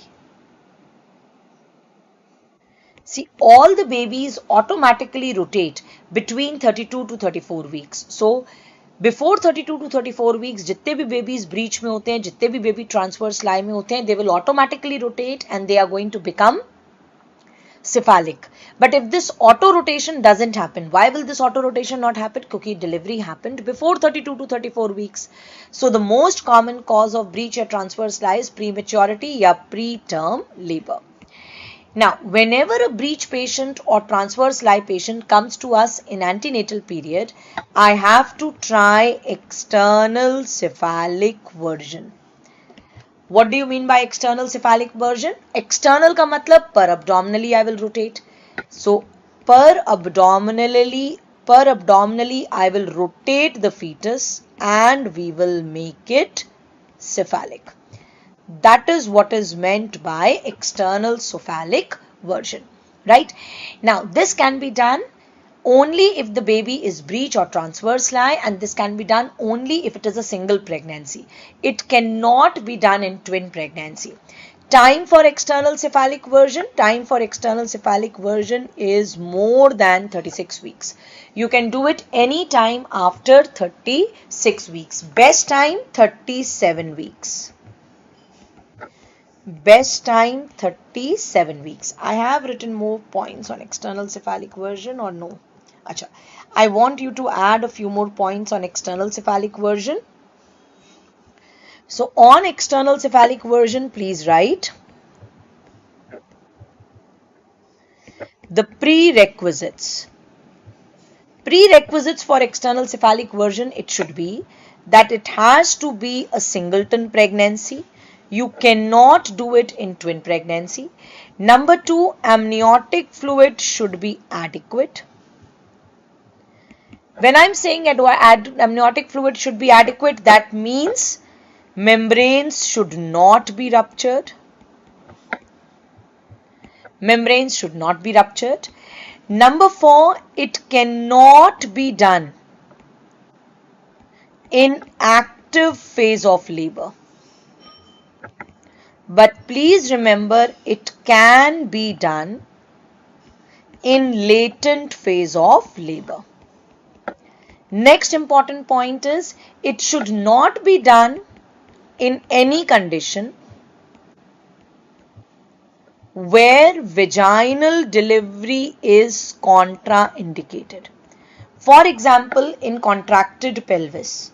अब अगर pelvis contracted है तो whether it is cephalic or whether it is breech, you have to do a cesarean section.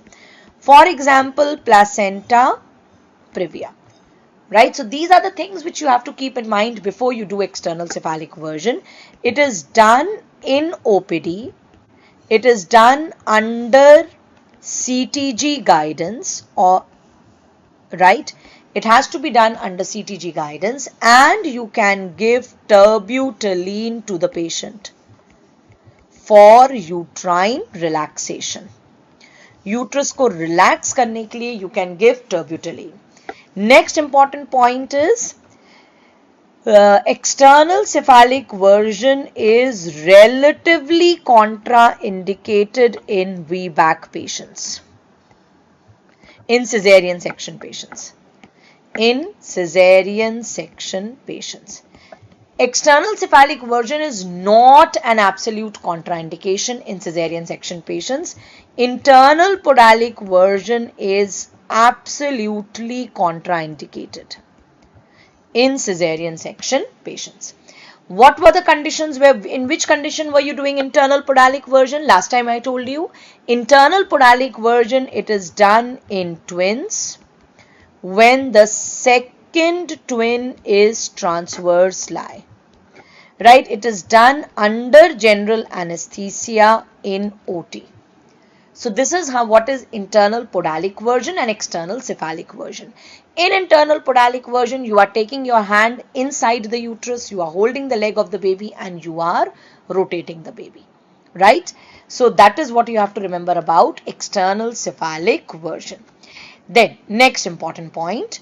If they ask you what is the management of occipito-posterior position, very, very important. Please say that I am going to wait and watch. Why? Because baby automatically rotates. Baby automatically rotates by 3/8 of a circle. Why? So please remember, यहाँ आओ, ये देखो. Most common occipito-posterior position. Most common occipito-posterior position is ROP position. अब ROP position से baby ने DOA position पे आना है. Right? So baby will have to rotate from ROP position to ROT position, from ROT to LOA and then DOA. 1/8, 2/8, 3/8. So how much does a baby have to rotate? So baby has to rotate by 3/8 of a circle. Baby automatically rotates by 3/8 of a circle. It becomes DOA and vaginal delivery occurs. But because baby has to rotate by 3/8 of a circle, So it is going to take time, and the only thing as an obstetrician I have to do is to have patience, that is wait and watch.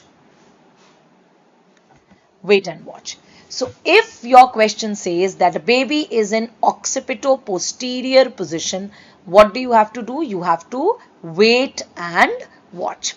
Now, if your question says that baby started rotating and it started rotating from ROP position, it came to ROT position and then it stopped there.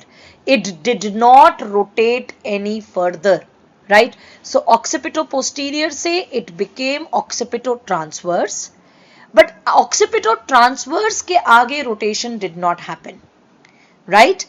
Then this is called as deep transverse arrest. Ab deep transverse arrest pe the questions which they ask you is, number one, what is the best management of deep transverse arrest? Please remember, best management of deep transverse arrest is cesarean section. Next, what is the most common pelvis jahan pe deep transverse arrest is common? So deep transverse arrest is most common in android pelvis. Why? Because this is the only pelvis jahan pe ischial spines prominent hote hain. And remember, deep transverse arrest ho ya internal rotation ho, both of them occur at the level of ischial spine. So deep transverse arrest and internal rotation, they occur at the level of ischial spine. What is the best management? Best management is cesarean section, right? Now, my next question to you is, your question says, and this is a question which was recently asked in NEET. Your question says that there is a pregnant female with infraumbilical flattening. She has infraumbilical flattening plus the fetal heart sounds, they are heard in the sides of the mother, in the flank area of the mother.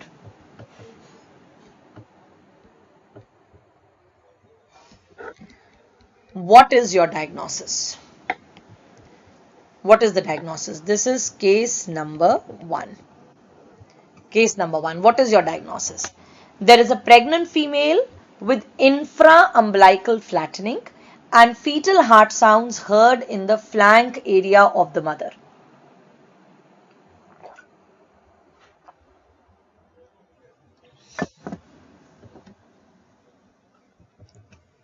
Excellent, Shivam.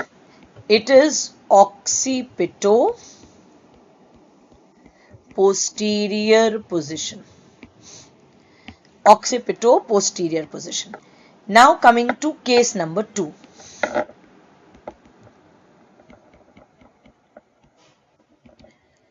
Excellent, all of you. There is a pregnant female in whom, when we did Leupold first maneuver, it was empty, and Leupold's fourth maneuver was empty. Height of the uterus is less than POG. What is your diagnosis? Height of the uterus less than POG. This is your case number 2. Leupold's first maneuver empty, Leupold's fourth maneuver empty, and height of the uterus less than POG. Fundal grip, yes, Leupold's first maneuver is fundal grip. Instead of this, they can write fundal grip. Empty. What is your diagnosis? Excellent, Karthik, Titir, Nivetha. It is transverse lie. Please understand, in transverse lie, when you are palpating the fundal area, it will be empty. When you are palpating the pelvic area, it will be empty. And height of the uterus will be less than POG, right? So these are the clinical questions which they are asking these days, right? They can ask you these questions oftenly. My next question, what is the management of transverse lie? Whether the baby is dead or whether the baby is alive, management of transverse lie always is cesarean section. In antenatal period, I can try external cephalic version, right? In antenatal period, external cephalic version, but otherwise there is going to be the management is cesarean section. Now, if they ask you what is the management of obstructed labor, obstructed labor पूछ सकते हैं, या obstructed labor की जगह they can give you hints like a Bandel's ring is present. Where is a Bandel's ring present? Bandel's ring is present between upper uterine segment and lower uterine segment, right? So whenever they are saying obstructed labor, please do not say instrumental delivery. Obstructed labor means you have to do cesarean section. Now, next important point. If your question is saying that there is CPD, there is caput or there is molding. If your question says that there is caput or molding and there is slow progress of labor, caput or molding along with slow progress of labor, right? Slow progress of labor means dilatation of the cervix is less than 1 centimeter per hour. Caput or molding along with slow progress of labor means your patient is having CPD. The diagnosis is CPD and management is cesarean section. These are the hints which you are going to look in your question, because these days they are asking you what is the next step or what is the management. Management ke questions ke liye you have to remember this, that whenever your question says that there is CPD, there is caput or molding along with slow progress of labor, it means they are talking about cephalopelvic disproportion, and whenever there is cephalopelvic disproportion, you have to do cesarean section. Now, if your question says that there is fetal distress in first stage of labor, what I want all of you to understand before I talk to you about fetal distress is a few important things about forceps and vacuum. Please remember, forceps and vacuum की prerequisite क्या है? Prerequisite for forceps and vacuum is that the cervix should be fully dilated. Number one. And number two, the station of fetal head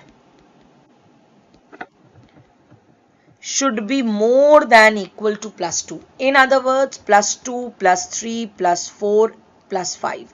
इनमें से कुछ होना चाहिए.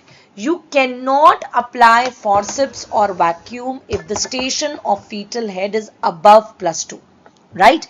And you cannot apply forceps or vacuum unless and until the cervix is fully dilated.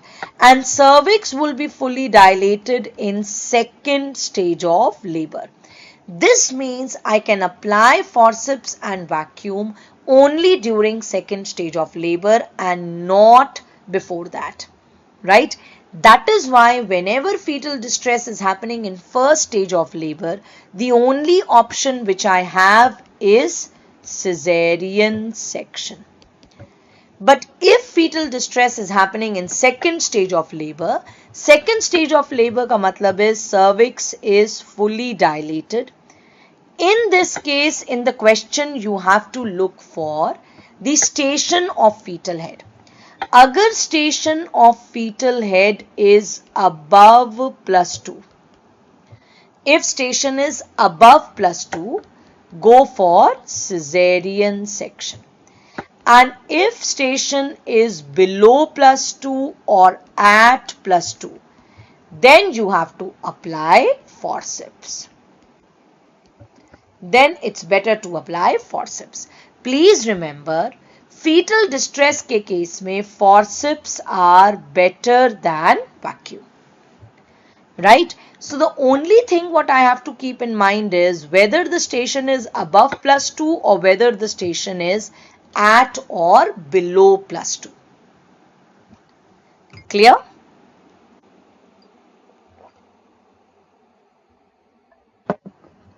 Yes. So this is how you manage your questions whenever question come on fetal distress.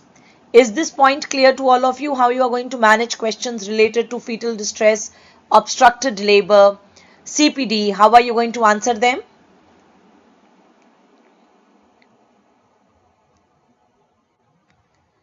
All of you, have you understood? Yes? Okay. Now, what are the conditions where you have to do only cesarean section in case of malpresentations? So in case of malpresentations, you have to do cesarean section in transverse lie. It can be transverse lie or shoulder presentation. Anything can be given to you. In transverse lie or in shoulder presentation, whether the baby is alive or whether the baby is dead, you have to go for cesarean section. Then in case of bro presentation, then in case of face, in mento posterior face presentation, in mento anterior face presentation, vaginal delivery can be done. Only in mento posterior you have to go for cesarean section. Then in breech, if it is foot link presentation, then you have to do cesarean section. If it is knee presentation, then you have to do cesarean section. And if it is a stargazer breech. Now, what is a stargazer breech? I told you, normally all parts of the baby are flexed. So in breech also the head of the baby is flexed. But in breech, if the head of the baby is extended, it appears as if it is counting the stars, and that is what is called as stargazer breech presentation. So in stargazer breech presentation, you have to do a cesarean section. Clear? Now, next questions which they ask you are beta on vacuum and forceps. In vacuum and forceps, I want you to remember about forceps. Number one point about forceps, other than prerequisites, all of you should remember. Other than prerequisites, you have to remember forceps can be used in all those presentations.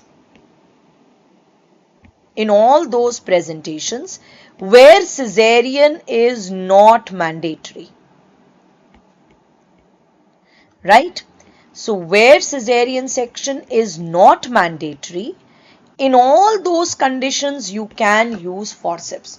For example, you can use forceps in vertex presentation. For example, you can use forceps for delivering the after coming head of breech. You can use forceps in face that is mento anterior. Right? But then next important point about forceps. Next important point about forceps is that forceps cannot rotate the head of the fetus. Third important point about forceps is if you are applying forceps, when you apply forceps at +2 or +3 station, then that is called as low forceps application. Right? Low forceps application. And if you are applying forceps at +3, +4 or +5, that is called as outlet forceps application. Outlet forceps का एक ही example होता है Wrigley's forceps. So whenever you apply forceps at +2 or +3 station, that is low forceps application. When you apply forceps at +3, +4 या +5, that is outlet forceps. Outlet forceps का एक ही example है, that is Wrigley's forceps.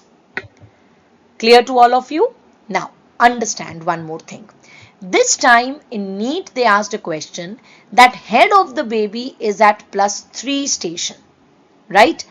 Now tell me, if head of the baby is at +3 station, which forceps am I going to apply? Because low forceps भी +3 पे लगता है and outlet forceps भी +3 पे लगता है. In that case, you have to look +3 के साथ if they have said that its sagittal suture is in AP diameter. अगर ये लाइन दी है sagittal suture in AP diameter, sagittal suture in AP diameter, then it means it is outlet forceps, right? So I'm writing this line properly because this line is actually very, very important. If your question is saying sagittal suture in AP diameter,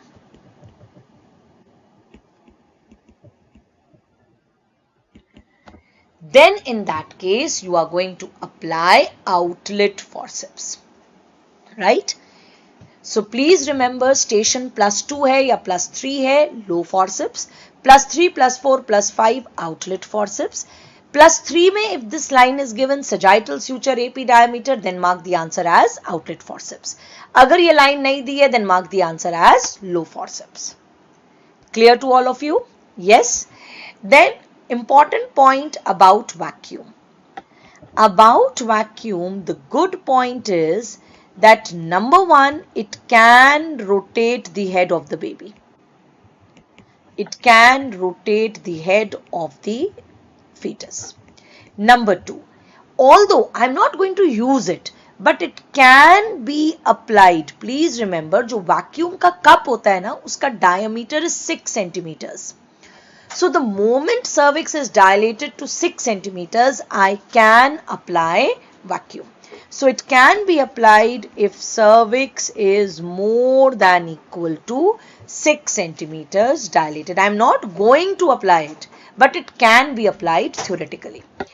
Number 3, it cannot be used. Where can you not use vacuum?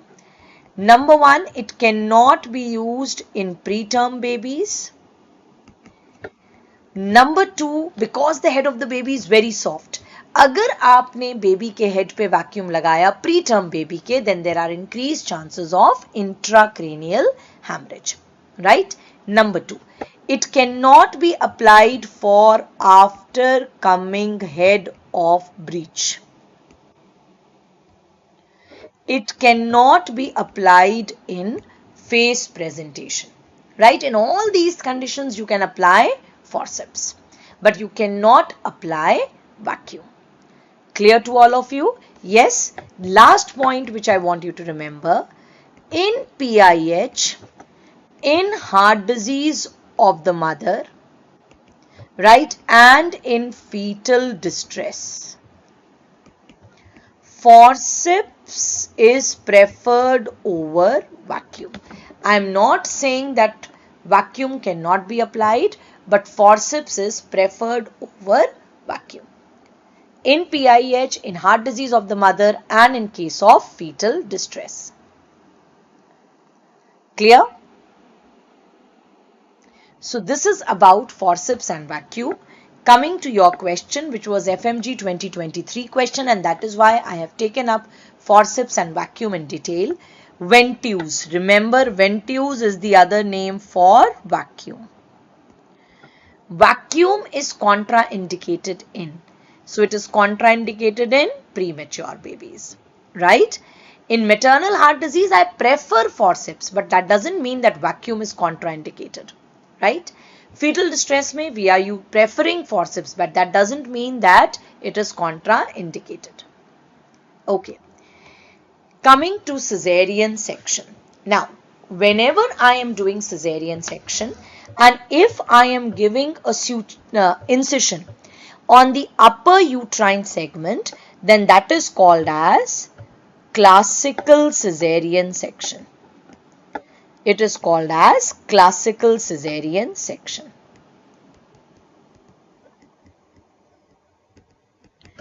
Now, in case of classical cesarean section, the chances of rupture are high.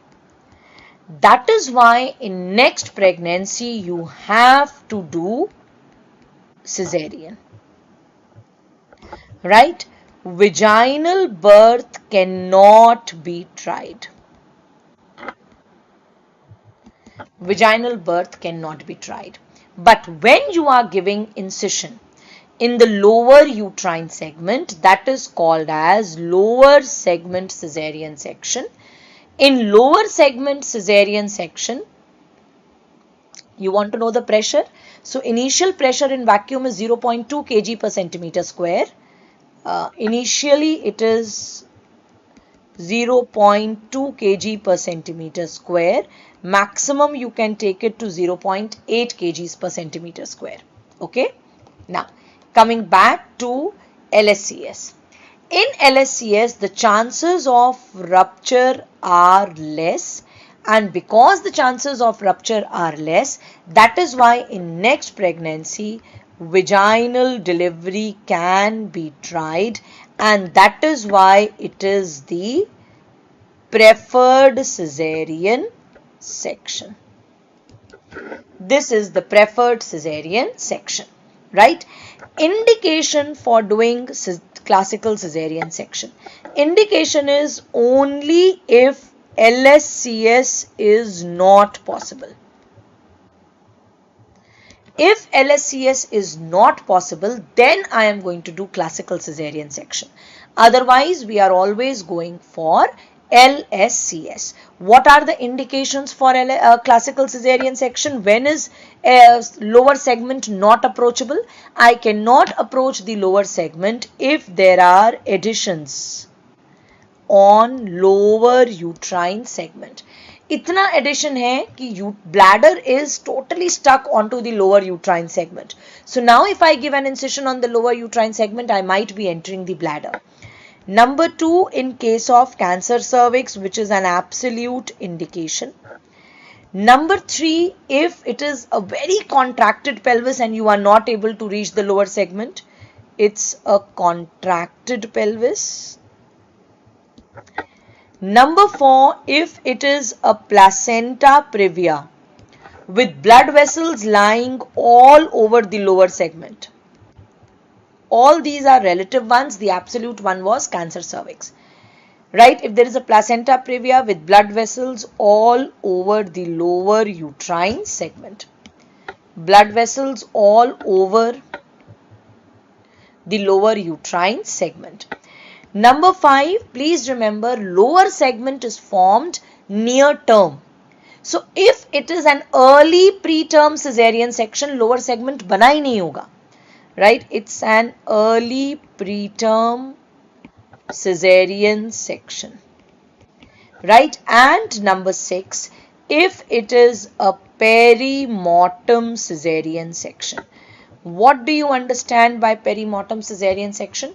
So if mother, for example, has got cardiac arrest. Now whenever mother has cardiac arrest, within 4 minutes, baby has to be taken out. So if I have to do a cesarean section so quickly and I have to take out the baby, I am not going to search for the lower uterine segment. Immediately I am going to give an incision on the upper uterine segment. So in case of perimortem cesarean section, that is the mother is about to die and I have to take out the fetus within 4 minutes of the maternal death. Right? Clear to all of you? Yes. Okay. Then what are the contraindications for VBAC or 2-lac? That is vaginal birth after cesarean section or trial of labor after cesarean section. It's one and the same thing. This is very, very important because in your FMGE exam 2023, there was a question on this topic. right? So what are the contraindications? कभी भी incision अगर upper segment of the uterus में दिया है, and कब दिया है? For example, it's a cesarean, classical cesarean section, या it is a T-shaped cesarean section. T-shaped cesarean section में भी upper uterine segment में incision होगा, right? या it is there is prior history of uterine rupture, या patient की कोई भी हिस्ट्री है जिसमें कि कोई भी स्कार दिया हुआ है on the uterus, any scar on the uterus, for example myomectomy scar और हिस्ट्रोटमी scar. Why is myomectomy scar or hysterectomy scar a contraindication for VBAC? Please understand, beta. The entire uterus forms the upper uterine segment. Only 0.5 centimeters का एक छोटा सा area होता है, which is called as the isthmus. It is this isthmus which forms the lower segment. पूरा का पूरा uterus is going to form upper uterine segment during pregnancy. So if suppose I have done a myomectomy, right? So non-pregnant patient thi, I did myomectomy, or I did hysterectomy. This is not hysterectomy. I did a surgery on the uterus. So when I am doing a surgery on the uterus, this is the uterus which is going to form upper uterine segment. So ये scar behave करेगा like classical cesarean section का scar. So whenever there is history of uterine rupture, whenever any surgery was done on the uterus, whenever you have done classical cesarean section or a T-shaped cesarean section, it means that next time you cannot do a VBAC, right? Then, if your patient has CPD in present pregnancy, or if your patient is planning a home birth, she has previous history of cesarean section and she's planning a home birth, absolutely not recommended, then that's an absolute contraindication. Relative contraindications, you have to remember if there is macrosomia in present pregnancy, last time I told you, if there is post-term pregnancy, or if there is malpresentation in present pregnancy. These are the three conditions which are relative contraindications. So macrosomia, post-term pregnancy breach, इनमें से कुछ भी है अगर present pregnancy में and patient has previous history of cesarean section, I will not take her up for vaginal delivery. I will do a repeat cesarean section, right? Now, when this question is going to be asked to you, they are going to say all of the following are contraindications of VBAC except. Please remember, not a contraindication of VBAC. Twins. उस answer में twins आएगा because twins is not a contraindication. Polyhydramnios आएगा because polyhydramnios is not a contraindication. Please remember, previous CPD या previous macrosomia या previous breach is also not a contraindication. Present macrosomia होना चाहिए, present case में CPD होना चाहिए, present case में breech होना चाहिए, then it's a contraindication. Clear to all of you? Yes? Okay. Now there are two scores in OBS which I want to tell you. First tell me, have you understood VBAC?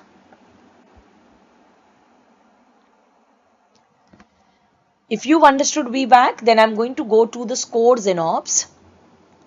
Very, very important. Two important scores, that is Bishop score and biophysical score. One score which you are taught in pediatric, APGAR score.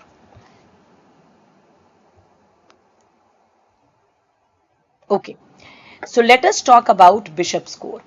Where is Bishop score used? Bishop score is used for induction of labor. Now, in Bishop score, there are 5 parameters which you have to look at. That is Delhi Police Employed Special Commandos, where D stands for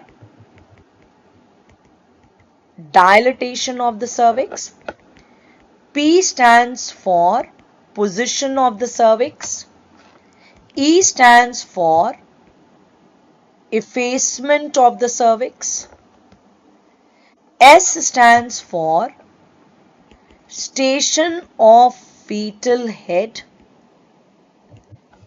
and C stands for consistency of the cervix. Out of these five parameters, 2 parameters को देते हैं score of maximum 2. So Priyanka Chopra, P and C. इनका score is maximum +2. बाकी rest 3 parameters का maximum score is +3. So the total maximum score which a patient can get is 13. Right? Total score which a patient can get in case of Bishop score is 13. Right? Now in Bishop score, if score is less than 5, that means first ripen the cervix and then do induction of labor. This is not a good score. If score is more than equal to 6, then induction of labor can be done. Right? If score is more than equal to 9, then there are highest chances. There are highest chances of success of induction of labor. Right? Now, what are the drugs which are used for induction of labor? The drugs which are used for induction of labor, number 1, mesoprost. Please remember, अभी तक हम बहुत high doses पढ़ रहे थे mesoprost की for AMTSL and for PPH for abortions. For induction of labor, the dose of mesoprost is 25 micrograms which you have to give per vaginally. Right? Number 2, you can use dinoproston.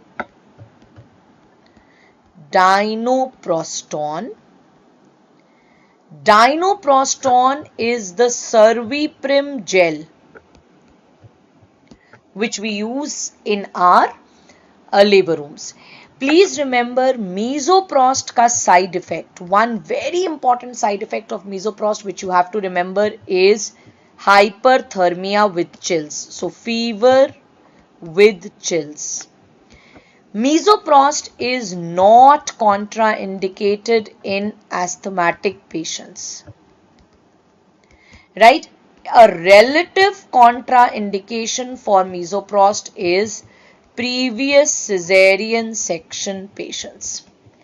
When it comes to dinoproston gel, that is Cerviprim gel, mesoprost is PGE1, dinoproston PGE2. Now, dinoproston, it's contraindicated in asthmatic patients and its side effect is diarrhea. It's, sorry. That was about carboprost. I'll tell you about carboprost. Carboprost is contraindicated in asthmatic patients and its side effect is diarrhea. Don't write it here. Okay, I'm sorry. I'm very, very sorry here. Okay. So this is about your Bishop score. Another thing which I want you to remember is modified Bishop score. In modified Bishop score, the only thing which is done is that instead of effacement is replaced by length of cervix.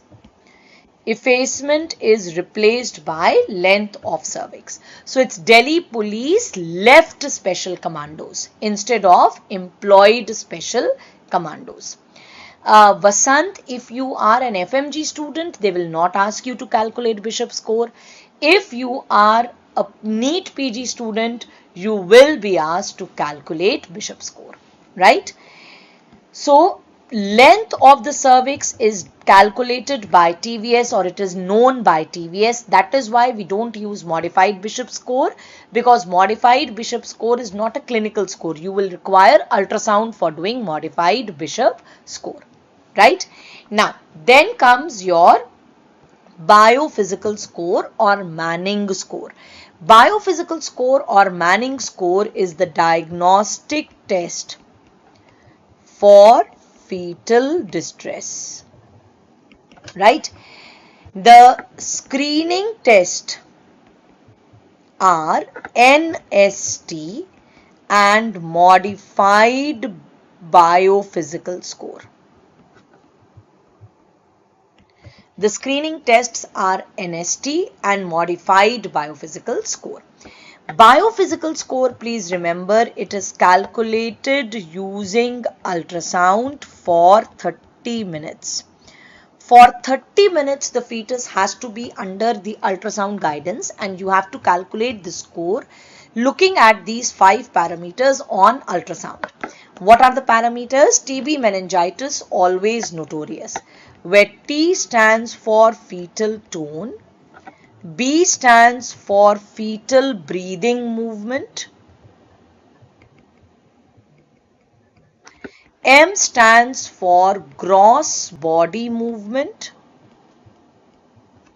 A stands for amniotic fluid, and for amniotic fluid you are going to check the single deepest pocket,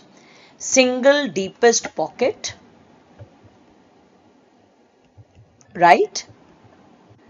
And N stands for NST. To each of these parameters you have to give a score of +2 or 0, and so maximum score is 10 by 10. To each of the scores you have to give, to each of the parameters you have to give a score of +2 or 0. Clear to all of you? Right? Now, what is modified biophysical score? Modified biophysical score में you have to look at only 2 parameters. What are the 2 parameters? Number 1 parameter which you have to look at in modified biophysical score is amniotic fluid index, and number 2 NST, right? So that is what you have to remember about modified biophysical score. Yes? Okay. Then let's talk a little bit about breastfeeding and postpartum period. As far as breech and its maneuvers are concerned, breech and its maneuvers, basically breech and its maneuvers are done in image-based session. They will be asked in the form of images, and that is why in the image-based session I'll be revising all the breech maneuvers with you, right? Now, this question come and breastfeeding बहुत oftenly पूछी जाती है in your exams.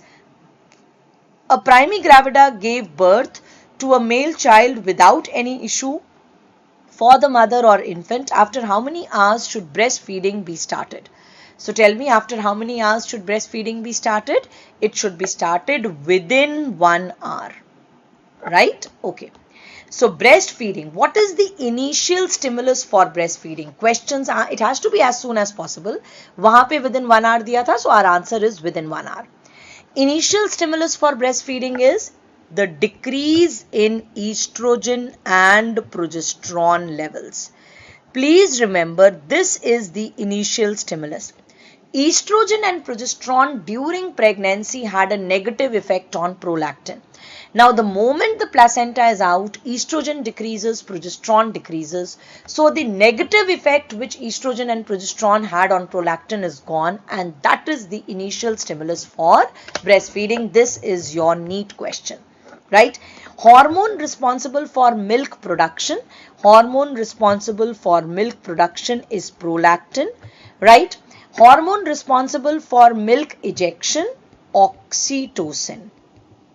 When are the levels of prolactin highest? Levels of prolactin are highest in the 3rd trimester, followed by breastfeeding. Why in 3rd trimester? Then milk production is not happening because of estrogen and progesterone. Estrogen and progesterone had a negative effect on the action of prolactin, not on the levels of prolactin. What is an absolute contraindication for breastfeeding?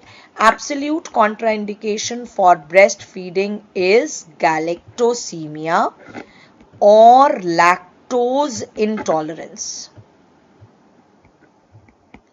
or lactose intolerance in the newborn. Lactose intolerance in the newborn baby, right? Now, please remember, following are not a contraindication for breastfeeding.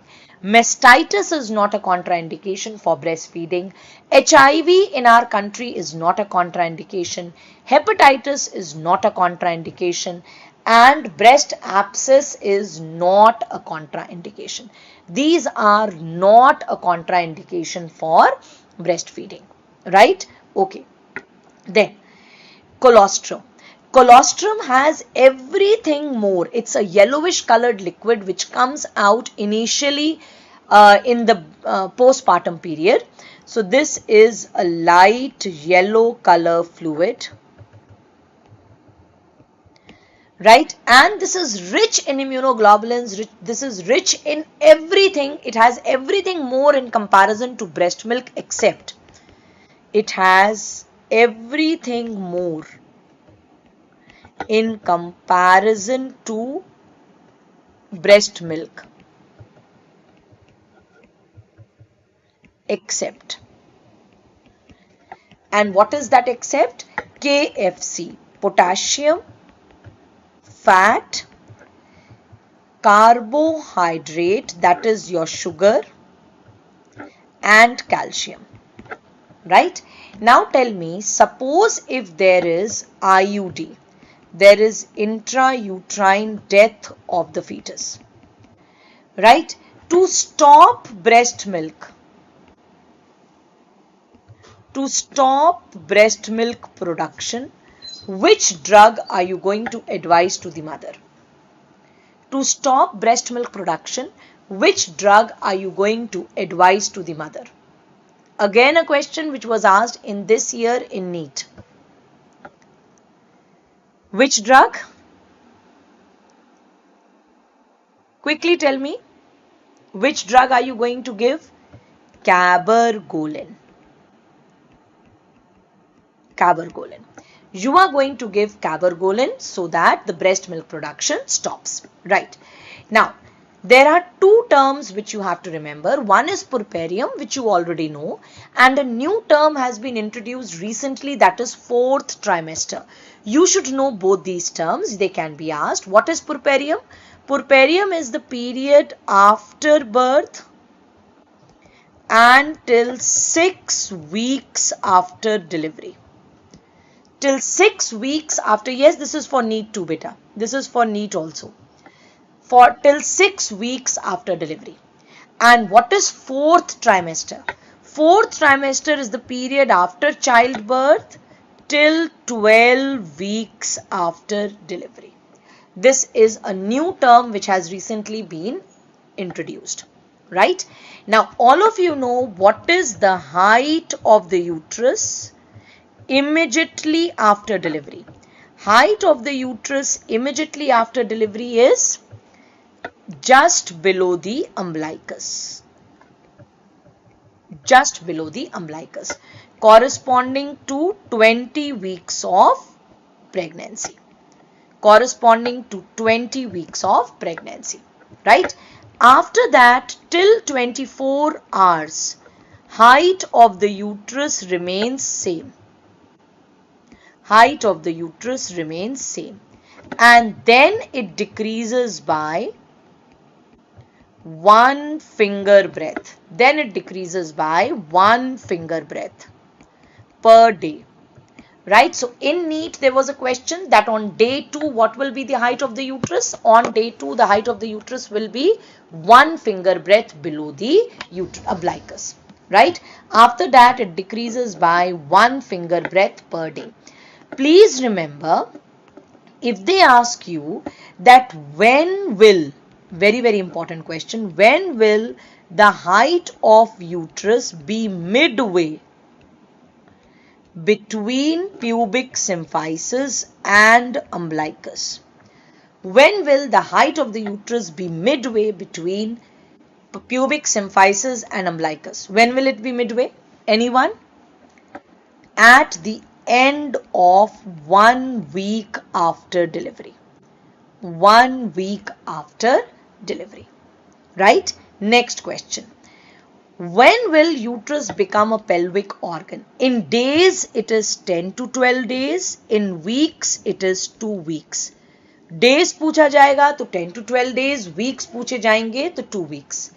When is the weight of the uterus equal to the weight of non-pregnant uterus? 6 weeks. Right? Next important question. Contraception in a breastfeeding female. When should you start contraception in a breastfeeding female? By 3 months. And when should you start contraception in a non-breastfeeding female? By 3 weeks. Right? By 3 weeks. A few more important points which I want all of you to know. Have you copied these points till here? A few important one-liners which I want you to know. What is the most common cause of uterine subinvolution? Please remember, the most common cause of uterine subinvolution is postpartum thrombophlebitis. Right? Then if they ask you, after pains are due to, what is after pain? After pain is the pain which happens when a baby is suckling the breast. At that time, mother can have pain in abdomen. That is what is called as after pain. And this is because of oxytocin. Why?